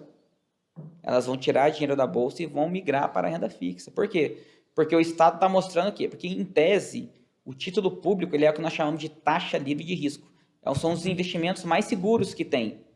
Então, para você continuar na bolsa, o rendimento da bolsa tem que ser muito bom para justificar a sua permanência ali. Eu, particularmente, eu jamais faria isso.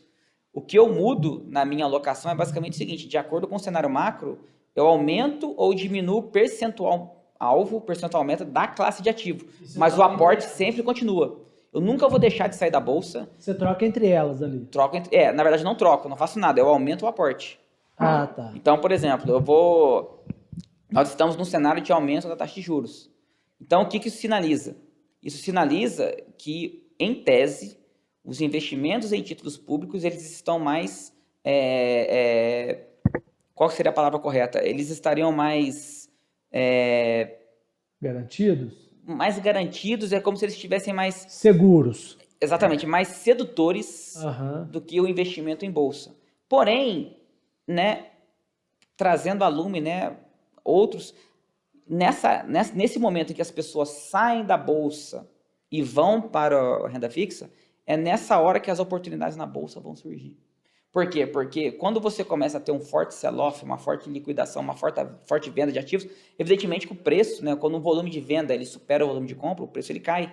Então você pode comprar ativos de grande valor a preço de banana. Então, eu jamais eu saio da bolsa, porque, por exemplo, em que pese o pessoal agora está falando muito em renda fixa, nós temos muitos ativos na bolsa de qualidade, ativos a preço de banana. A preço de banana. Mas o que faz os juros estar alto e a pessoa querer ir para renda fixa? Eu não entendi isso. É porque o que acontece, Abraão?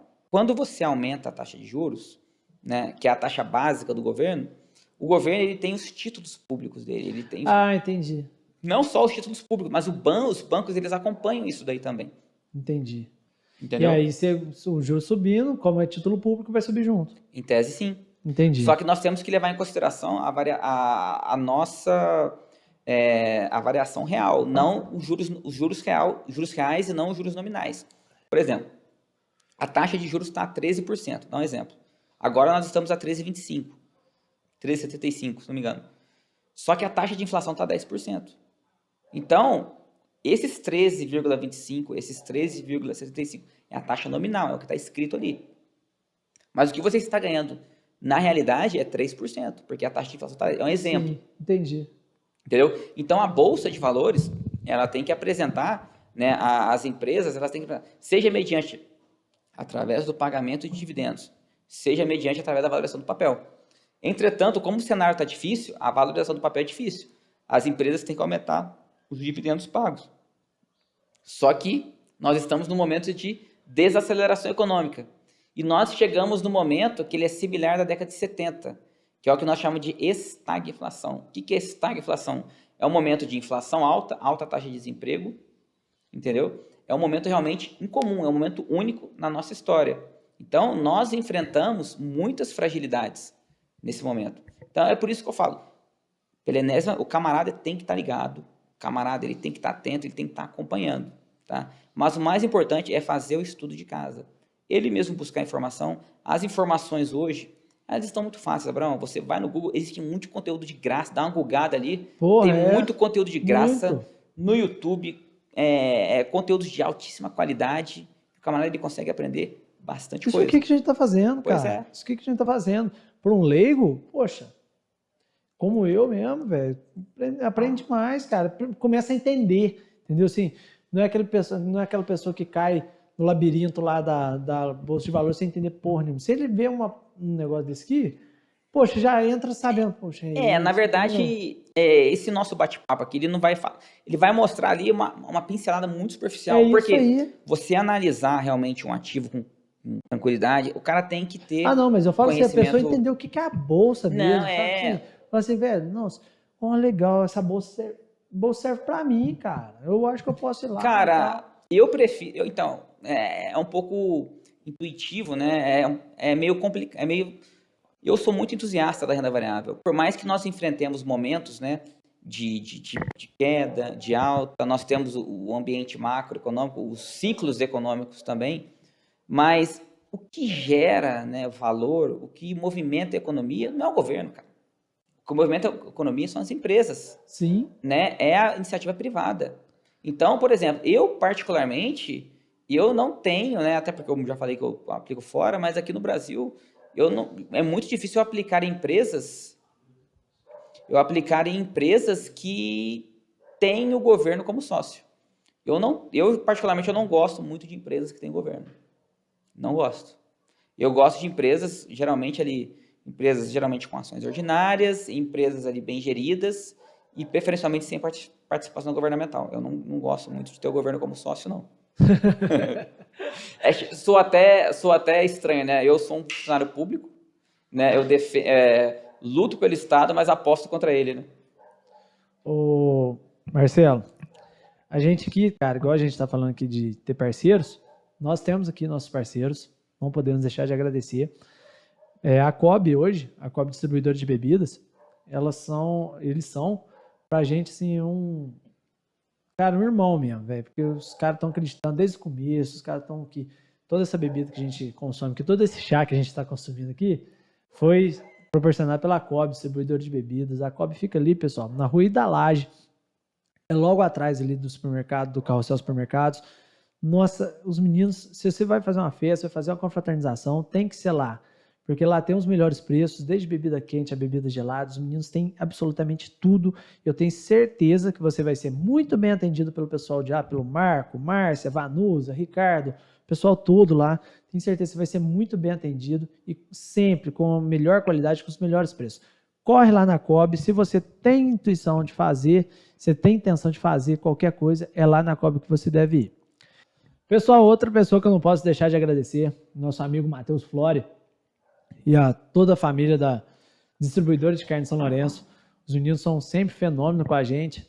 Sempre que eu preciso eu ligo, os caras mandam mesmo. E hoje ele mandou um rango pra gente. Vou abrir aqui para vocês verem. Os meninos são fenômeno lá.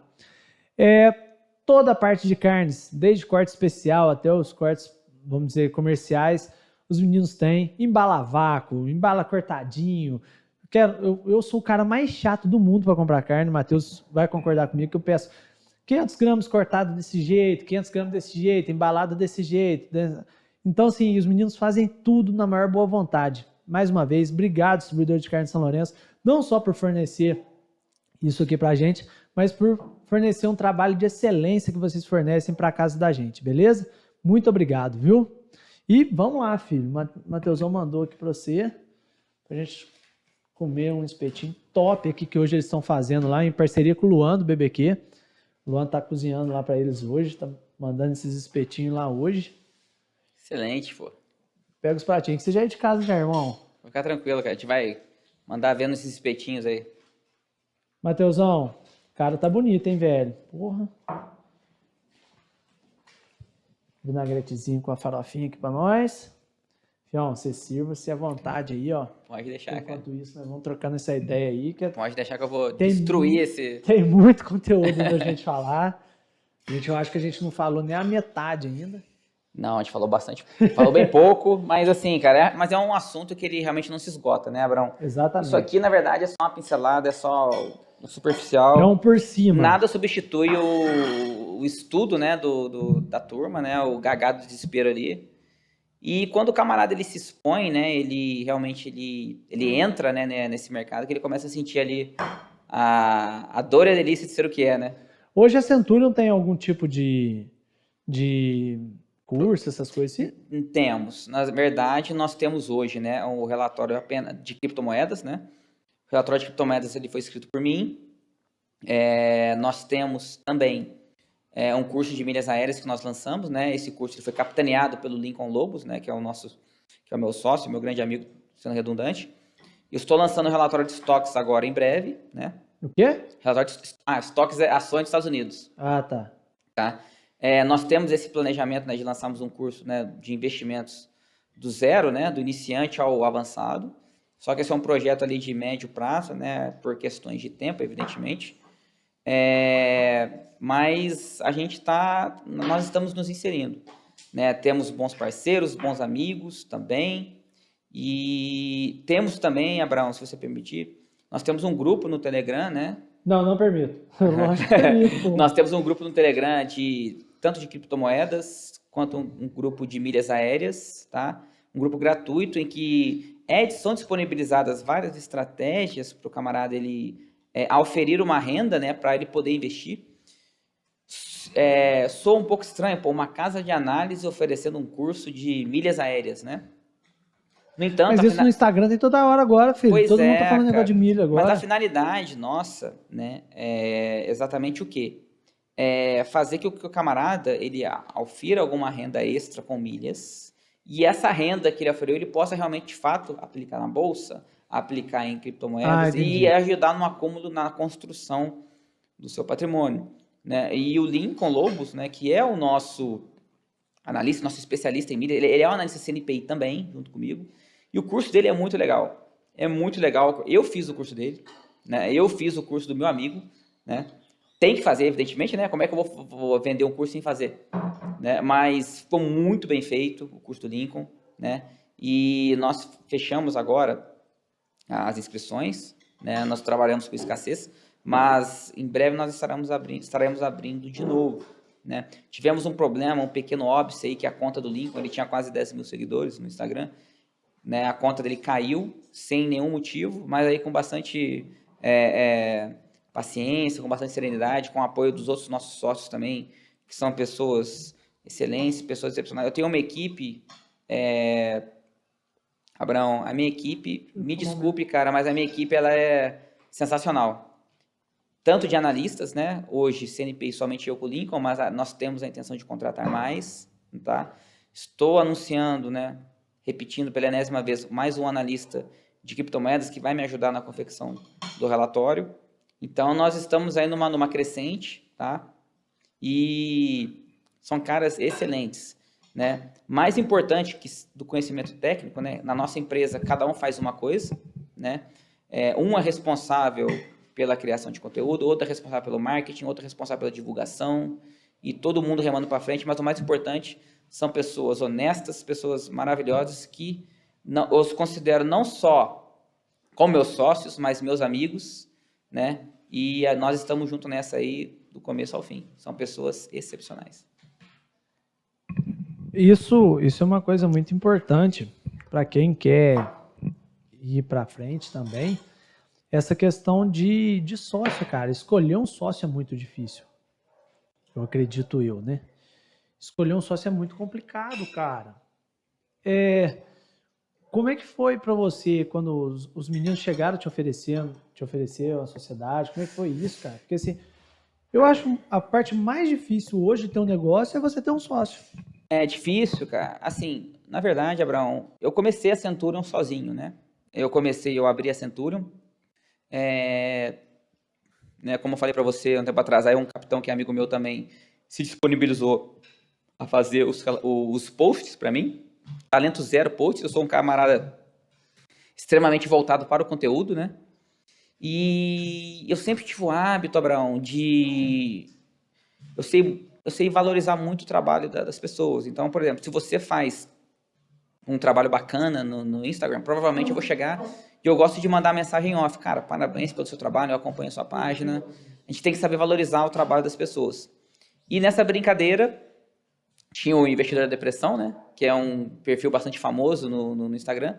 E eu mandava mensagem, pô, cara, parabéns, seu trabalho... E eu realmente era seguidor do cara, os posts dele eram muito engraçados. E nessa brincadeira ele sempre respondia também, né? O Depré respondia as mensagens, né? E uma vez ele fez um post sacaneando os analistas CNPI. Aí ele fez um post sacaneando um analista, né? Aí eu mandei mensagem para ele, poxa, cara, esse fulano aí fica queimando o nosso filme, né? E ele sabia que eu tinha uma casa de análise, ele perguntou, e aí, cara, como é que tá a casa de análise? Eu disse, não, cara, a casa tá bem, né? Na verdade, eu já tinha somente o relatório de criptomoedas. Aí, conversa vai, um dia ele perguntou para mim, Marcelo, cara, você tem relatório de criptomoeda? Eu falei, cara, é o único que eu tenho até agora. Você me manda? Eu falei, mando. Aí ele falou assim, cara, quem escreveu esse relatório? Eu falei, fui eu. Não, você fez sozinho? Sim, fiz sozinho. Não é possível. Eu falei, cara. E só que é lógico, os caras, eles entendem, eles não são bobos. Aí ele pediu uma reunião comigo, eu marquei uma reunião com ele, e eles tinham também esse objetivo, né, de abrir uma casa de análise, só que você tem que ter analista. Para assinar os relatórios, tem que ser analista CNPI. E juntou a fome com a vontade de comer, né, cara? Porque, Abraão, vamos ser sinceros, como eu falei pro pessoal, eu falei para você antes também, eu tenho o carisma de um javali, né, cara? Tenho a delicadeza de um hipopótamo, né? Então, assim, cara, eu aproveitei, né, que eles são camaradas que, né, são influencers de fato, eles têm um alcance muito grande. Mais importante, entendem de investimentos, né? E eu tenho a parte técnica, né? Eu tenho a certificação, tenho tudo e juntei. Aí, o que eu fiz? Eu fiz igual você falou, comigo em off aqui, em relação ao Eric. Eu tinha o capitão que estava comigo, o Felipe Pilma, eu falei, olha só, tudo bem, vamos pro pau, porém, esse camarada tá comigo, eu não largo ele não. Aí eles aceitaram, lógico, muito pelo contrário, nós começamos a nos reunir e nessa brincadeira eu falei, olha só, eu tenho um amigo, o Lincoln Lobos, né, que também é analista CNPI, responsável pelo curso de milhas, eu quero trazer esse cara comigo. E falei com os caras, vamos pro pau. Trouxe o Lincoln e nós 5 hoje, né, nós somos os sócios da Centurion, né, há uns 5 meses já, zero estresse, sem problemas. Tem as questões, às vezes, as discussões, né? Tem uns para quebrar o pau mesmo, cara. Tem tem que ter arranca-rabo. Mas o mais importante, cara, são pessoas honestas, são isso aí, que se cara, respeitam. que se respeitam, e isso é o mais importante. Não tem aquela questão, uma coisa que eu não gosto, Abraão, é mesquinharia, né? Então, envolve dinheiro, vamos ter que investir em alguma coisa. Vamos pro pau, cada um vai lá, coloca o seu quinhão ali, né? Em nenhum momento nós tivemos problema com isso. A gestão do patrimônio, a gestão do dinheiro que está entrando, fica com o cara, todo mundo tem acesso a tudo. Cara, tá muito legal. Estou muito feliz, assim, com os sócios que eu tenho, tá? E, cara, vamos pro pau, velho. Vamos pro pau, deixa crescer. Sendo redundante, se porventura não der certo, tá tudo bem também. Mas o mais importante, antes de sócios, sermos amigos e nos darmos bem entre nós. Qual dos 5 que é aquele muito xarope que você falou no começo? Tô zoando. Todos. Todos. Cara, desde o começo, tô vendo você falar. Criptomoeda aqui, criptomoeda ali. Aqui, criptomoeda isso, criptomoeda aquilo. Pode servir, mano. Dá tempo de você comer de boa. Que é um papo de quintal, filho. Pode comer à vontade. Que você tá falando de criptomoeda? Daqui, criptomoeda. Cara, eu não entendo bulhufos de criptomoeda. E não entendo também como a criptomoeda vira dinheiro no meu bolsinho aqui, ó. Quero que você converse um pouco. Pode comer com calma, sem pressa, de boa. Quero que a gente troque essa ideia sobre o que são as criptomoedas em si hoje. E depois que você der essa explicação, como que a criptomoeda vira dinheiro aqui no bolso no bolso do pai aqui? Brown, veja bem, o que é criptomoeda? Não sei. Criptomoeda, ele é um meio de troca, né? Mas que ele utiliza, né, da tecnologia da blockchain. Tá? O que é blockchain? Blockchain é como se fosse um livro-razão da contabilidade. Né? O que é o livro-razão da contabilidade? Né? As pessoas falam muito, se você procurar no Instagram, se você procurar no YouTube, o pessoal explicando o que é. Todo mundo fala que é um livro-razão, que é o equivalente a um livro-razão. Mas ninguém sabe também o que é um livro-razão. O livro-razão é um livro da contabilidade que ele é sistemático e cronológico, ele é dividido por contas, e em cada página, né, em cada folha, em cada conta, você registra todas as transações que porventura nelas são processadas, tá? E a criptomoeda, ela utiliza, além, né, da tecnologia blockchain, da tecnologia da criptografia, tá? E geralmente ela é descentralizada. Não existe, por exemplo, a figura, né, de um órgão central, né, controlando seja a sua emissão, né, seja a sua destruição da moeda. Eu não vou mentir para você, Abraão, durante muito tempo eu fui um pouco reticente, né, quanto à utilização, quanto à exposição nesse mercado. A cabeça tem que ser muito boa. Exatamente. Cara. Inclusive, aberta, eu era contra, criticava. A cabeça tem que ser muito aberta. Só que, partindo do pressuposto que a gente critica aquilo que a gente não sabe, muitas vezes, né? Um determinado dia, eu resolvi estudar a fundo, né, o que vem a ser o Bitcoin, o que vem a ser a tecnologia blockchain, a sua origem, a sua gênese, o arcabouço histórico, que é tão importante quanto o arcabouço técnico. A gente tem que saber a história por trás, né, daquilo que está sendo propagado, daquilo que está sendo incentivado, ventilado, seja na mídia, seja, por exemplo, no papo de quintal, né? Então, eu resolvi estudar o Bitcoin. Estudei, né, desde o porquê ele foi criado, o arcabouço que envolveu tudo aquilo, e aquela crença que eu tinha, aquela crença limitante, aquela trave que eu tinha no olho, né? Eu falei assim, caramba, que porra é essa? Aí eu falei, cara, enfim, aí eu comecei a estudar. Aí nessa brincadeira, né, é um mundo que se descortina, né? Você começa a estudar outros protocolos, outras variações, né, do mercado de criptomoedas, até que então eu virei um entusiasta. Escrevo relatórios hoje em dia, tá? E eu senti na pele essa parada, né, essa coisa nova funcionando. E funciona, cara. Então, eu sou um pouco suspeito hoje, né? Eu saí, né, de uma pessoa totalmente cética, né, para um entusiasta, né? para o entusiasta.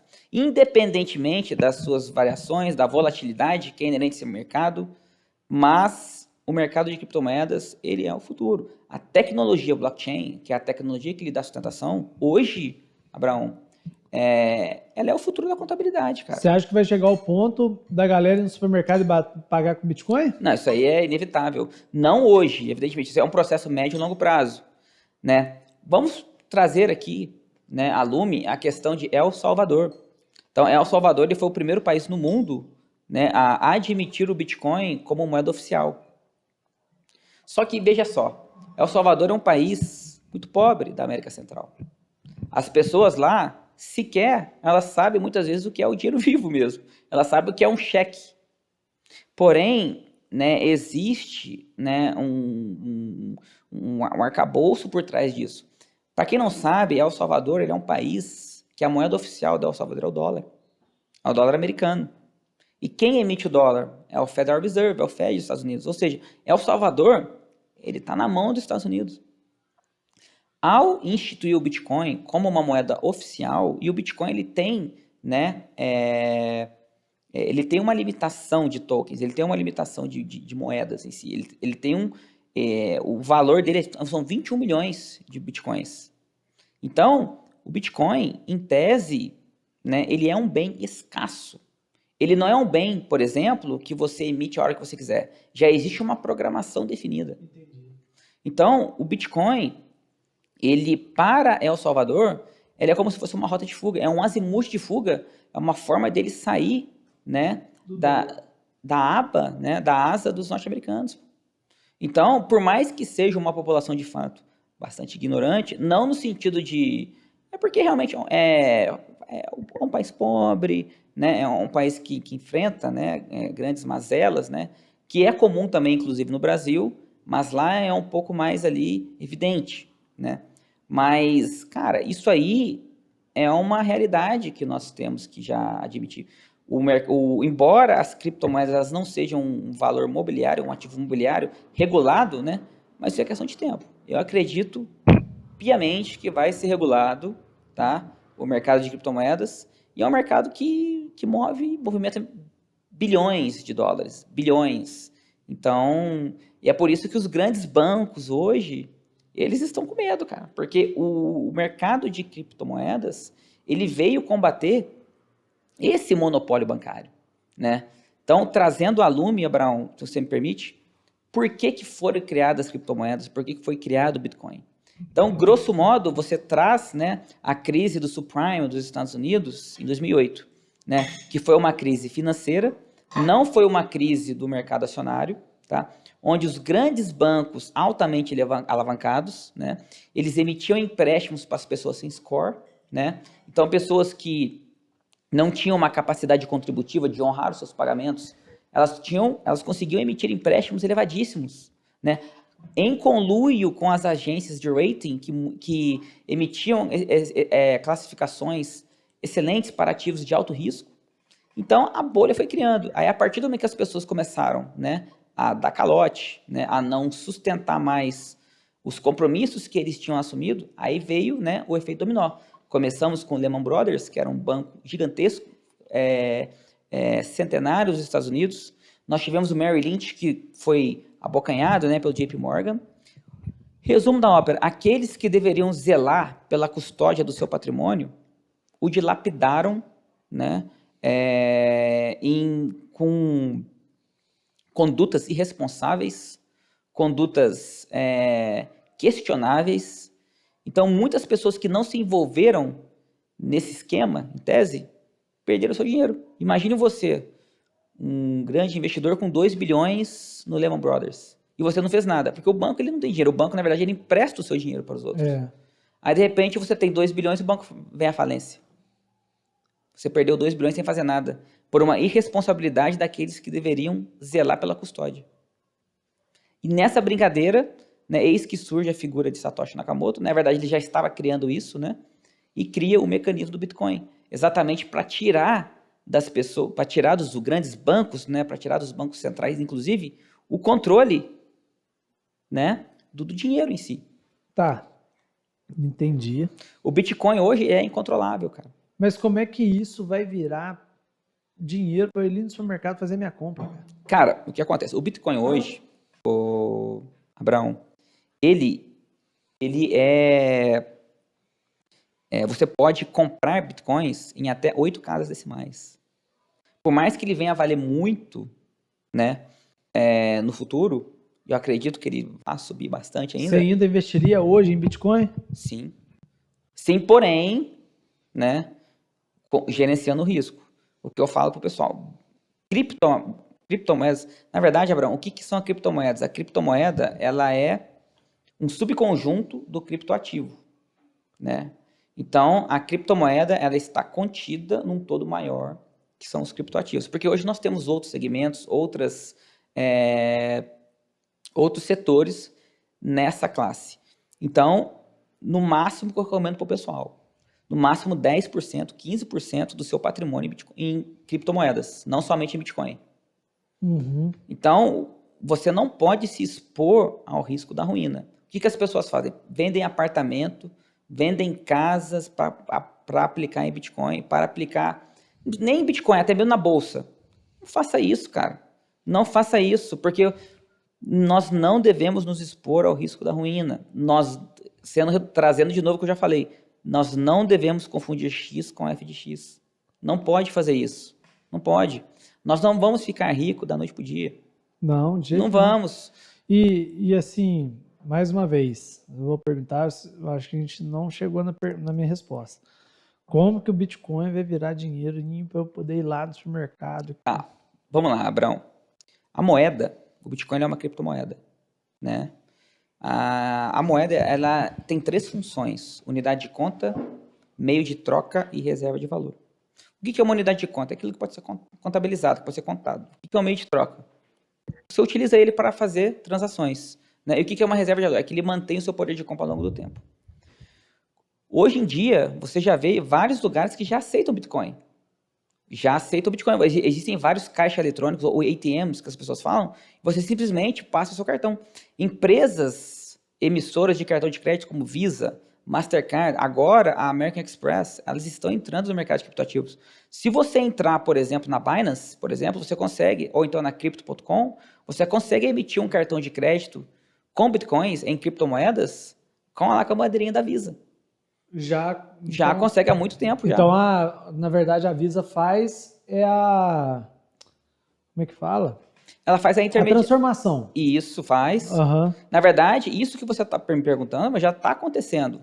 Tanto é que, por exemplo, já é uma realidade. A partir do momento que El Salvador adotou o Bitcoin como moeda oficial, isso é uma coisa que já é trivial. Já está. Você consegue, por exemplo, inclusive, o povo salvadorenho, você consegue, por exemplo, operar Bitcoin, né, nos ATMs, efetuar compras, né, pagamentos sem pagar taxa.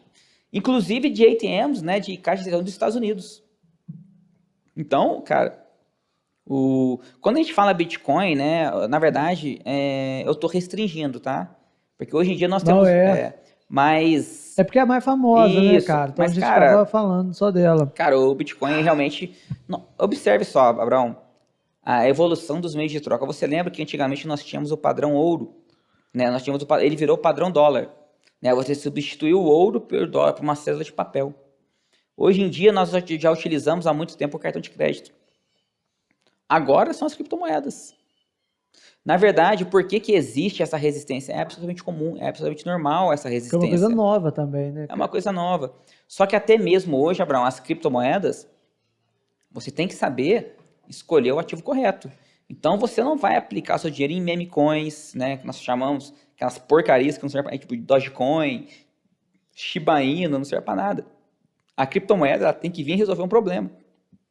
Uma demanda, algum problema que a sociedade ela exige que seja resolvido, que porventura sofre um atraso em virtude, seja da atuação governamental, seja da atuação dos bancos. Você acha que então daqui a um tempo vai ter plaquinha na frente do comércio aqui de São Lourenço escrito assim, ó, aqui aceitamos Bitcoin? Médio e longo prazo, não no curto prazo.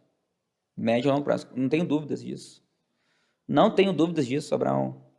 Porque é uma realidade. Massa, velho. Não, tô sendo assim...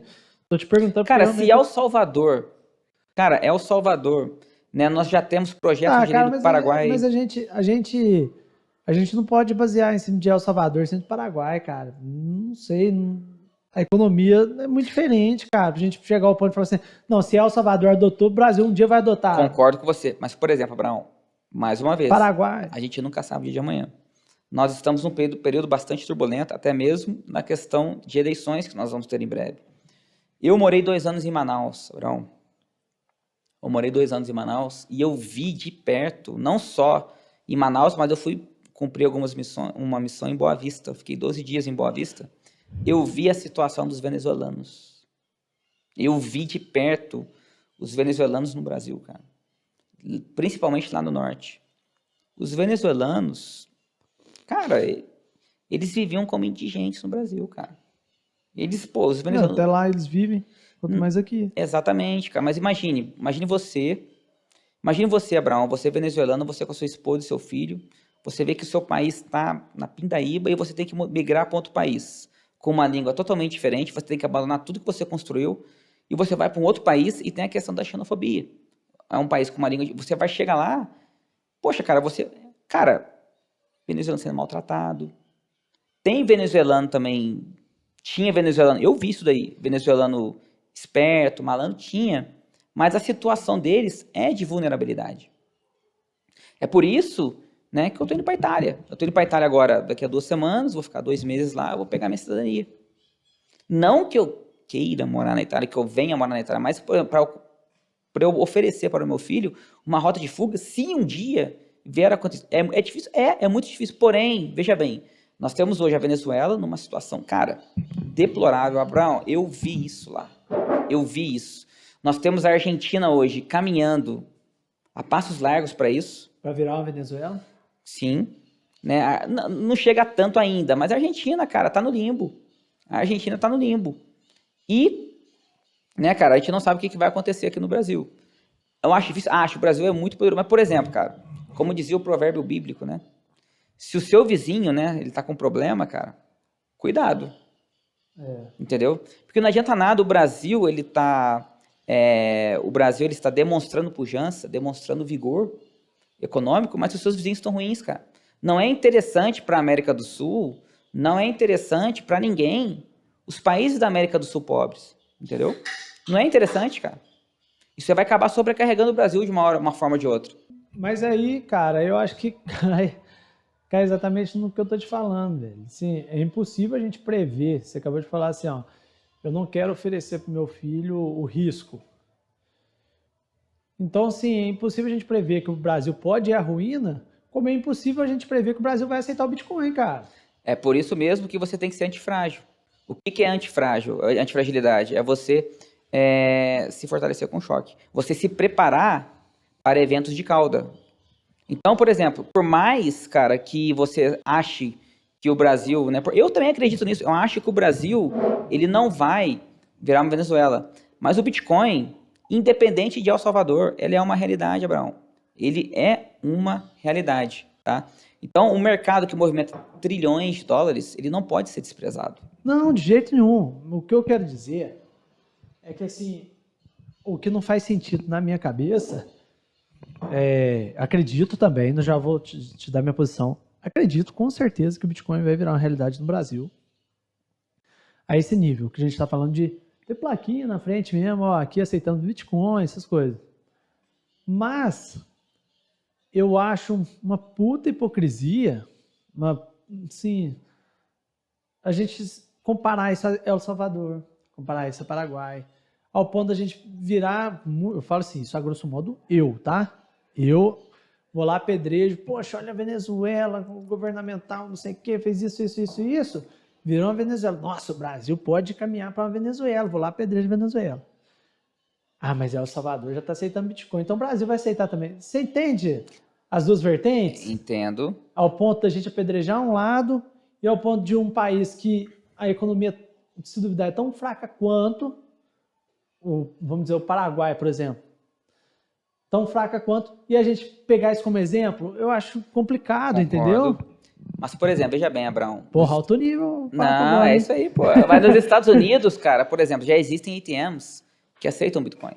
Já existem vários caixas eletrônicos lá que aceitam Bitcoin. Vários estabelecimentos, várias empresas que já aceitam. Vou te dar um exemplo. Tesla. Tesla, que hoje é a maior fabricante Cabuloso. A Tesla, durante um tempo, ela aceitou Bitcoin. Aí, por um momento, o Elon Musk ele decidiu, né, não aceitar mais Bitcoin, alegando problemas de questões energéticas. Balela. Balela. Isso aí é papo pra boi dormir. Mas por que você acha que ele não aceitou mais? Porque a Tesla, no frigir dos ovos, Abraão, ela recebe subsídios do governo norte-americano, seja na questão tributária, seja na questão de liberação de outras demandas, porque olha só, a Tesla, você acha que a Tesla, para começar, a Tesla não é só um fabricante de veículos automotivos, ela é uma empresa de tecnologia, ela tem a parte de painéis solares, ela tem várias questões, e ela, ao receber subsídios do governo norte-americano, né, e nós temos hoje a questão do ESG. Aí chega o Elon Musk e ele fala assim, olha só, pessoal, nós estamos aceitando Bitcoin. Aí chega, por exemplo, o governo Biden e fala assim, pô, qual que ideia é essa? Você falando que aceita Bitcoin e, poxa, achando que é assim, que é beleza, sendo que né? Existe realmente, há uma demanda de uma força computacional muito grande em virtude do algoritmo de consenso, né, que é Proof of Work do Bitcoin. Aí o governo Biden vai, não, o Elon Musk vai e muda a posição dele. Então, o que acontece? Há um conflito de interesses aí, Brown. O Bitcoin, cara, ele veio para quebrar o monopólio dos bancos, cara. Ele veio para quebrar, ele veio para realmente desmantelar o status quo. Só que muita gente não quer aceitar. É lógico, essa resistência é normal. É normal. Lógico. Nós temos problemas. Nós temos problemas hoje, Abraão, de usabilidade das criptomoedas. O que é usabilidade? Usabilidade é as pessoas compreender como é que funciona. É o que eu te falei, é El Salvador. Independente se você tem o Bitcoin em El Salvador, a questão, né, da adoção do Bitcoin em El Salvador não é questão porque é El Salvador, é porque eles dependem dos Estados Unidos. A moeda deles é o dólar. El Salvador está na mão dos americanos. O Bitcoin é uma forma deles saírem da tutela dos Estados Unidos, cara. Imagine, cara, você... Se os Estados Unidos falam, não, vamos... Por exemplo, nós estamos agora com no momento de aumento da taxa de juros. Você está aumentando a taxa de juros, você está tirando moeda de circulação. O Salvador fica na merda, cara, porque não tem dólar disponível para a população. Então, o Bitcoin, ele é um azimuth-fuga. Independente, né, se a questão de El Salvador adotar o Bitcoin não tem nada a ver com o Brasil e o Paraguai. No entanto, El Salvador, ele deu start. Ele deu start para uma coisa que você não pode desprezar mais hoje em dia. É isso que eu quero dizer. Você não há como você comparar a economia salvadorenha, uma economia paraguaia, com a economia brasileira. Lógico, não.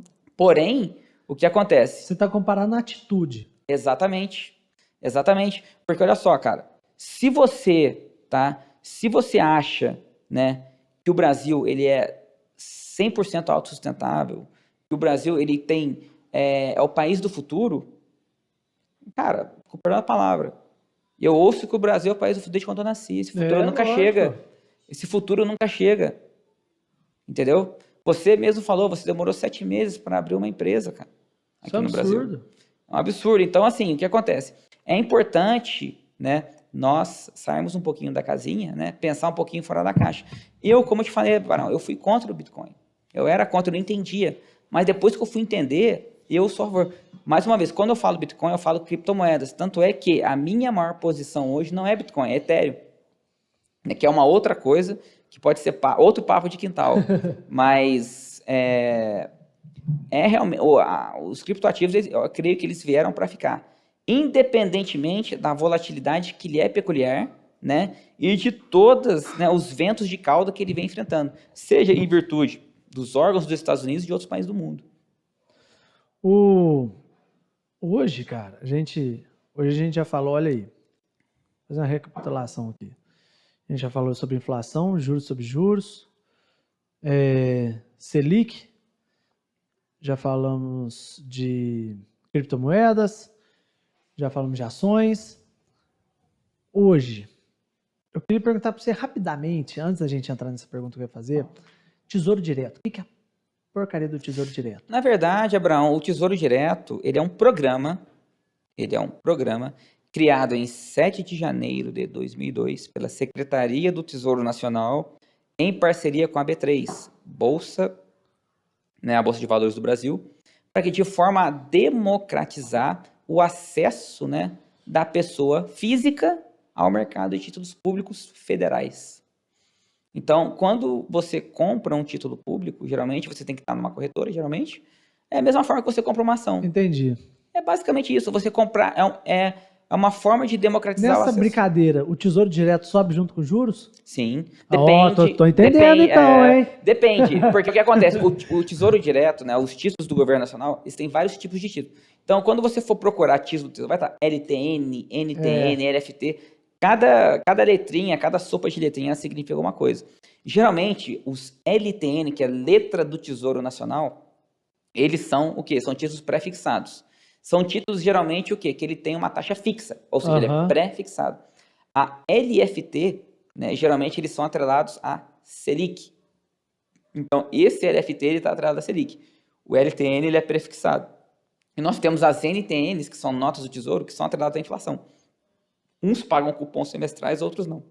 É basicamente isso daí. Entendi. Então, o Tesouro, ele tem vários tipos, várias modalidades de títulos. Alguns indexados a Selic, outros pré-fixados e outros pró-fixados, né, pós-fixados, outros atrelados à inflação. É basicamente isso, não tem muito que... Então, além disso tudo que a gente conversou agora sobre Tesouro Direto. Sim.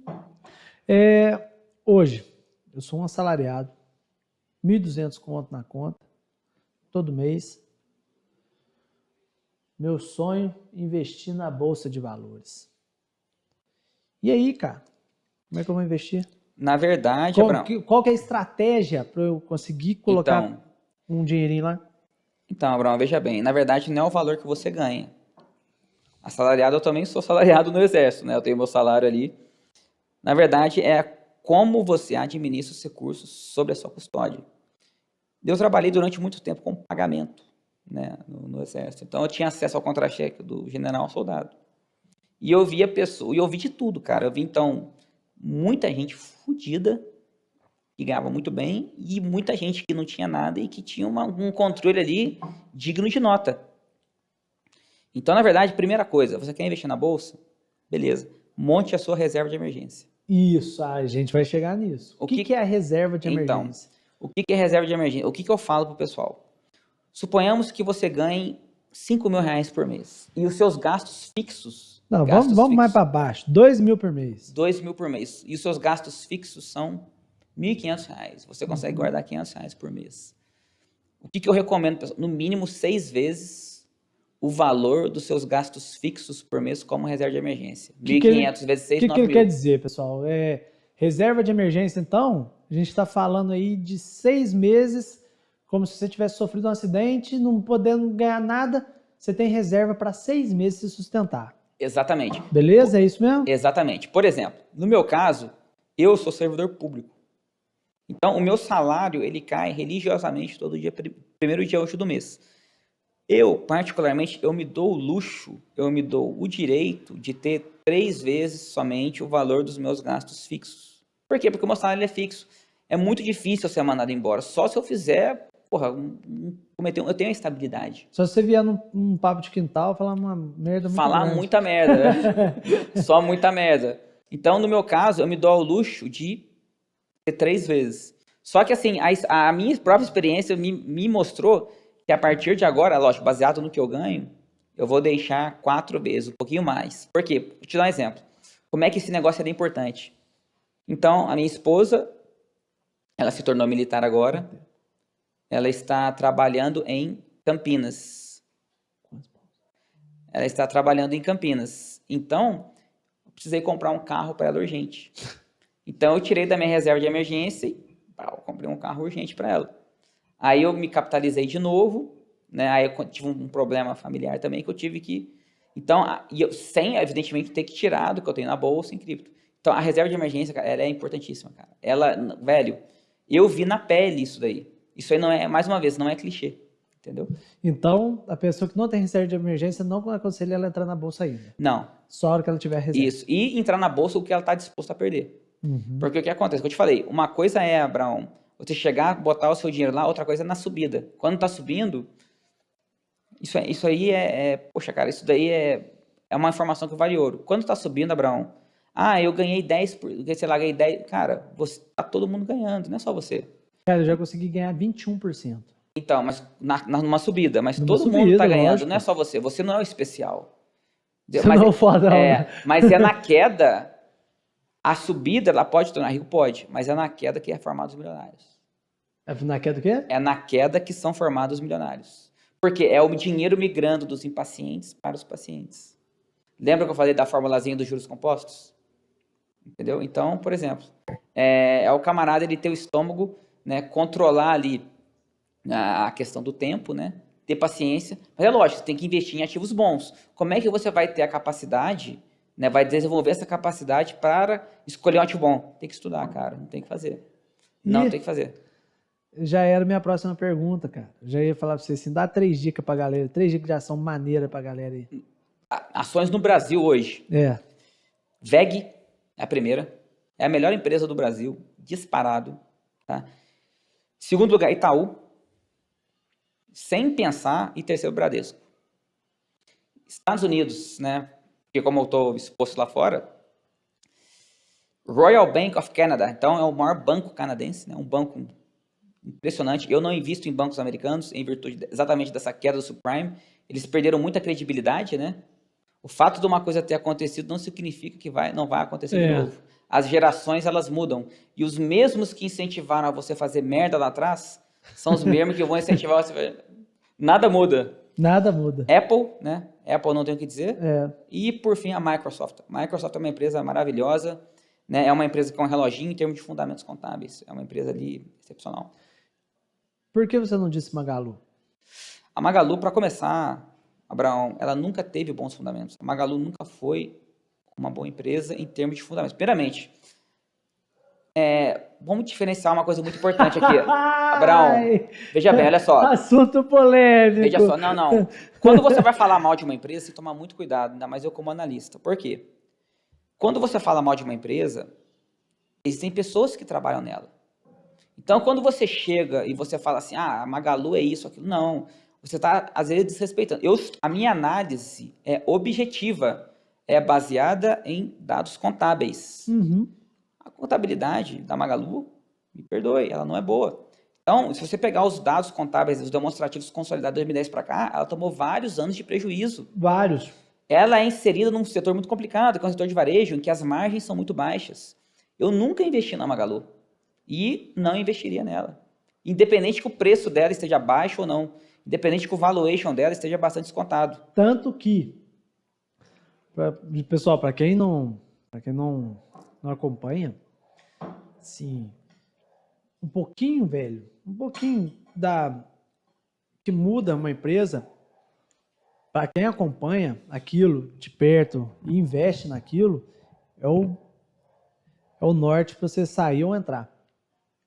Quando a Magalu abriu comércio aberto, se tornou quase um mercado livre, falei, mano, sinal que já não está indo do jeito que era. Você lembra, Magalu era só um mercado fechado, só comprava e vendia Magalu. Agora você como uma empresa, você pode anunciar pelo site da Magazine Luiza, como é no Mercado Livre, igualzinho. Por quê? Ela se tornou um marketplace. Ué. Mas isso aí eu não vejo problema, Abraão. Isso aí faz parte. A Magalu, cara, ela é uma empresa gigantesca, Abraão. Ela é um rolo compressor, ela adquiriu grandes empresas como a Netshoes. Porém, cara, o que eu te falei, o que nós falamos no começo? Análise objetiva. Eu não quero saber, eu não estou preocupado com notícias intradiárias. Eu me baseio nos demonstrativos contábeis. Então, os demonstrativos dela nunca me encheram os olhos. Então, agora, você pega um demonstrativo de uma VEG, por exemplo, seu olho sai até estrelinha, cara. Então, eu vou mais além. O que você acha daquele programa Shark Tank? Cara, eu não acompanho, tá? Eu não acompanho o Shark Tank. Tá? Pra falar a verdade, eu nunca assisti um episódio deles, tá? Eu não sei qual que é a pegada. Não sei qual que é a pegada, né? Mas, assim, cara, tem gente que gosta, né? Eu não posso falar, né, Abraão, porque eu não acompanho, então não tenho. Mas, assim, a minha função me dá uma empresa, me dá um criptoativo, eu analiso para você em 1 minuto, qualquer empresa. Então, assim... Tô falando porque ela foi convidada para ir para lá, né? Foi? Ela foi convidada Não para ir tem pra lá. problema, pô. Beleza. Não, só queria entender a sua visão isso do muda programa. nos demonstrativos contábeis dela? É isso aí, entendeu? Isso não Você significa acabou nada. de me falar do demonstrativo contábil, assim, horroroso, e que foi para lá, entendeu? Assim, é mídia. Sim, Entendeu? É mas é isso que eu complicado, falo. A cara. gente tem que saber diferenciar ruídos de sinais. É complicado. A gente tem que saber diferenciar. Então, a empresa tal vai fazer... Beleza, mas ela fez. O que está falando? Demonstrativo dela. É lógico, você não vai... Liga o sinal de alerta. Mas, cara, por exemplo, você vê... Vou te dar um exemplo. O pessoal falando assim, ó, que os bancos digitais agora, eles vieram para quebrar o Itaú, eles vieram para quebrar o Bradesco, nós temos o Banco Inter agora abrindo capital na Nasdaq aqui nos Estados Unidos, nós temos o Nubank, né, que teve, inclusive, participando do Warren Buffett no IPO. O Itaú batendo um recorde de lucro. Você tem um Bradesco batendo recorde, cara. Esses bancões no Brasil, eles são verdadeiros rolos compressores, eles vão adquirir muitos bancos digitais. Entendeu? É aquilo que nós chamamos de efeito Lindy, do Nassim Nicholas Taleb, é aquilo que venceu a prova do tempo. Quando você pega, é isso que eu falo, investir em empresas boas, empresas que enfrentaram crises, empresas que enfrentaram quedas do cenário macro, entendeu? São empresas que já enfrentaram tudo. Não é à toa que você lê a Bíblia até hoje. Você lê, por exemplo, livros, né, dos estoicos, como Sêneca, você lê, por exemplo, Epíteto, né, outros falam Epiteto, você lê, por exemplo, Marco Aurélio. São livros que venceram a prova do tempo, que eles foram escritos há mais de 2000 anos atrás e continuam sendo lidos, vendidos exaustivamente. E você acredita que isso vai acontecer com os bancos? Cara, eu acredito que a gente tem que ficar ligado o tempo todo, mas eu acho muito difícil você alegar que os bancos digitais vão quebrar os bancos, os grandes bancos, o Itaú, o Bradesco. Sendo que o Bradesco ele já comprou o CMEI. O Bradesco ele comprou o Next. Então, por exemplo, você acha que o Itaú, que são empresas muito bem geridas, ele vendo um banco digital despontando, uma fintech da vida, ele não vai lá chegar e, sei lá, suponhamos que a valuation dessa empresa seja 2 bilhões. Dá um exemplo. O Itaú vem e oferece 10. O que é 10 bilhões para o Itaú? Fião, preciso encerrar, porque a gente já bateu o tempo há muito tempo. Mas antes de eu encerrar, queria que você me desse em porcentagem, mais ou menos. Porcentagem não, vamos falar em valor. Chego hoje pro Marcelinho. Marcelinho, tô com R$1.000 aqui. Iria entrar na bolsa. Qual que é a carteira que você me indica? Desses R$1.000, como é que eu vou distribuir isso? Tá, se você tem R$1.000 hoje... Hoje, R$1.000. Quero entrar com R$1.000. Na bolsa ou geral? Geral. Tá. R$300 na bolsa. R$300 em renda fixa. Esqueci da renda fixa de perguntar para você. R$300 em renda fixa, tá? Eu colocaria R$100 em criptomoedas. Já vamos 700, né? R$100 em REITs, que eu falo para você que é os Your Estates nos Estados Unidos. R$50 em reserva de valor e R$50 em commodities. Gente, não tem como a gente falar hoje sobre reserva de valor, sobre commodities, é muita coisa. É impossível a gente conversar em 1h30 tudo que a gente queria aqui. É impossível. O Marcelinho viu isso, eu falei para ele antes, falei, olha, cara, sem chance a gente falar tudo que a gente queria. 1h30 parece que passa assim, ó. Fião, eu queria muito que você falasse para mim rapidinho, antes da gente terminar. Quando você fala em renda fixa, você fala de previdência privada e poupança? Não. Quero saber sua visão de renda sobre poupança e previdência privada. Furada. Total. Eu sabia. Furada total. Furada. Cara, você tá no banco, cara, se você tem um dinheirinho no banco parado na conta, bota no CDB diário.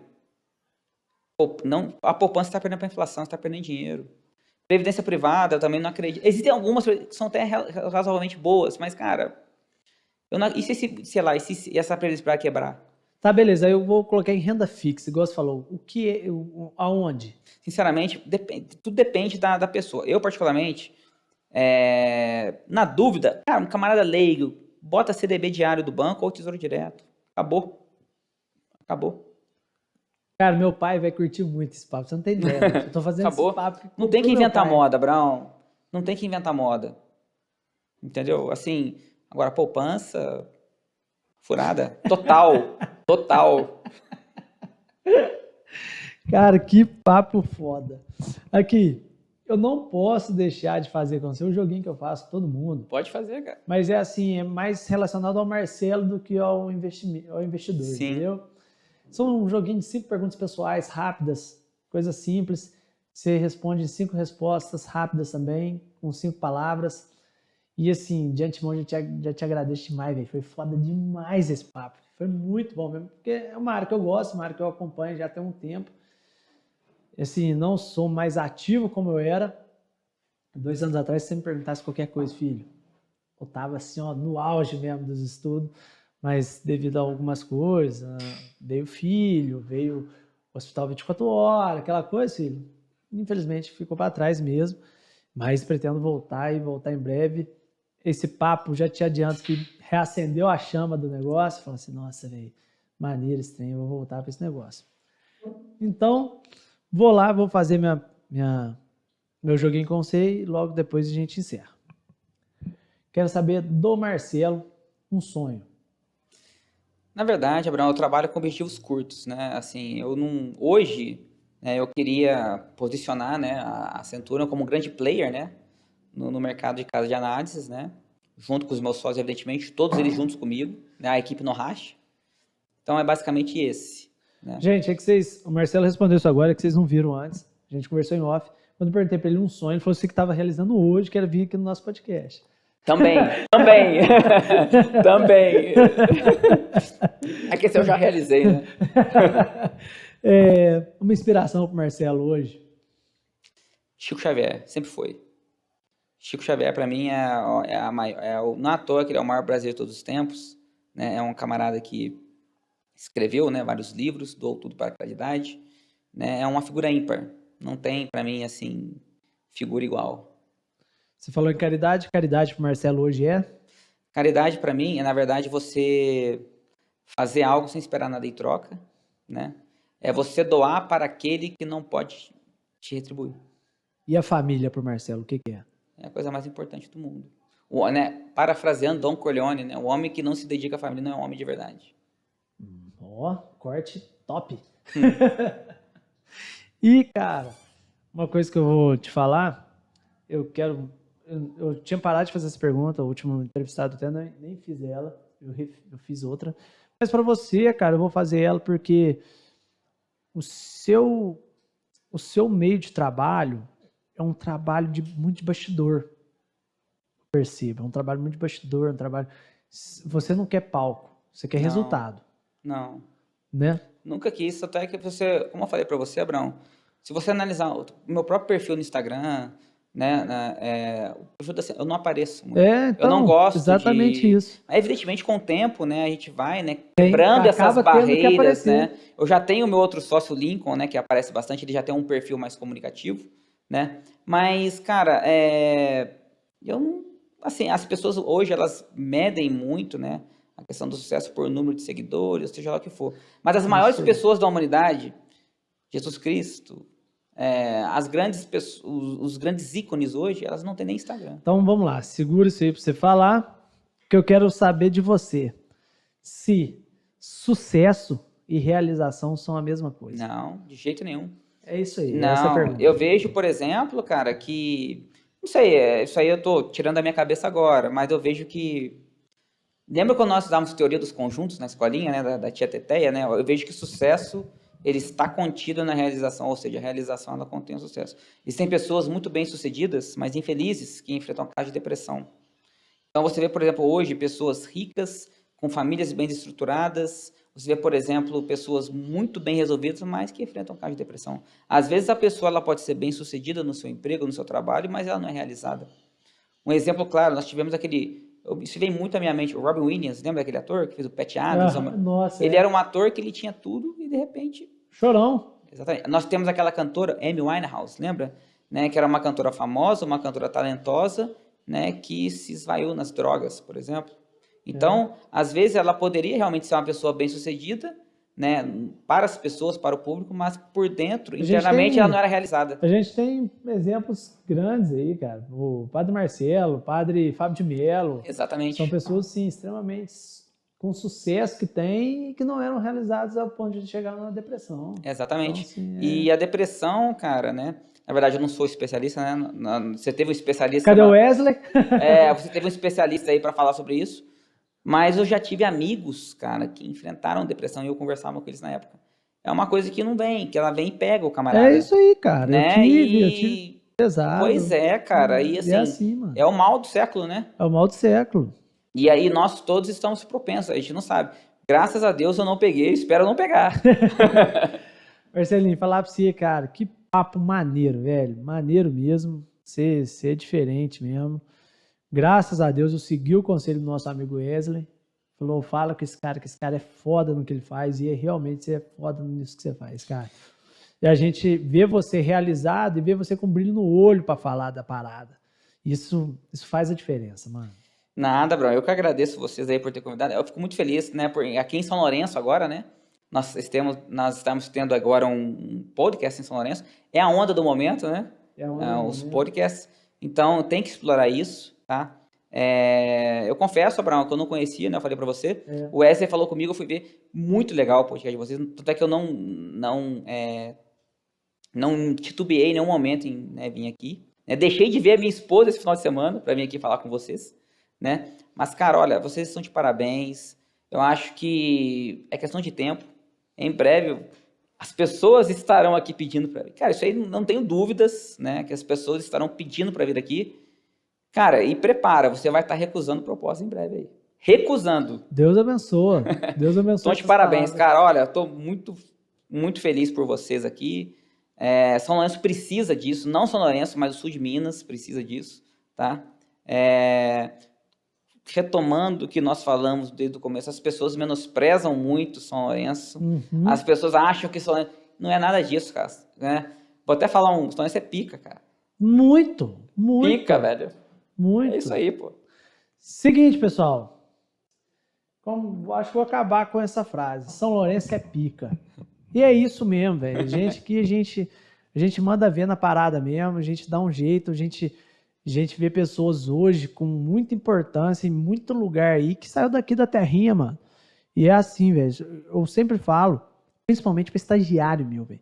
Estagiário meu chega lá, chega assim, cabisbaixo, porque faz uma unisquina lá da vida, fala assim, velho, eu faço unisquina e tal, não sei o quê. Assim, mano, eu vou te falar uma parada. Quem faz a faculdade é o próprio aluno. Vou te dar essa deixa. Eu já vi muito nego que formou comigo na UFMG, que hoje é top do Brasil, hoje na veterinária, que é um bosta, que não sabe porra nenhuma. E muito nego que formou na Unisquina ali, velho, que é pica no negócio. O cara é foda mesmo, o cara fala, o cara sabe o que fala.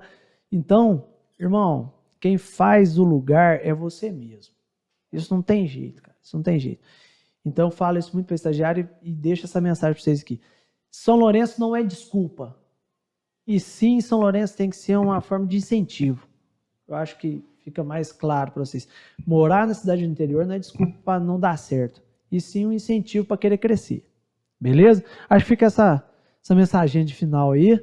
Espero que vocês tenham gostado. Quem não se inscreveu ainda, se inscreva no nosso canal aí. Curta o nosso vídeo, espalha pra galera, porque foi conteúdo top de linha, coisa que vocês não vão ver tão fácil. Beleza? Muito obrigado. Mateusão, da distribuidora de carnes, mais uma vez dando show. Cobb, outro show de bebida pra gente. Ericão, sempre um salve, sempre um cara sinistro nas imagens e no som. E Marcelinho, mais uma vez, obrigado, velho. Você é fenômeno. Todos somos, né? Todos somos. Daqui a um tempo vai estar o Papo de Quintal, né? Dominando aí os podcasts do Brasil. É questão de tempo. Se Deus quiser. Se Deus quiser, meu. Deus abençoe essas palavras. Pessoal, grande abraço. Até quinta-feira que vem, às 20 horas. Espero que vocês tenham curtido isso como eu curti. Valeu! Até mais!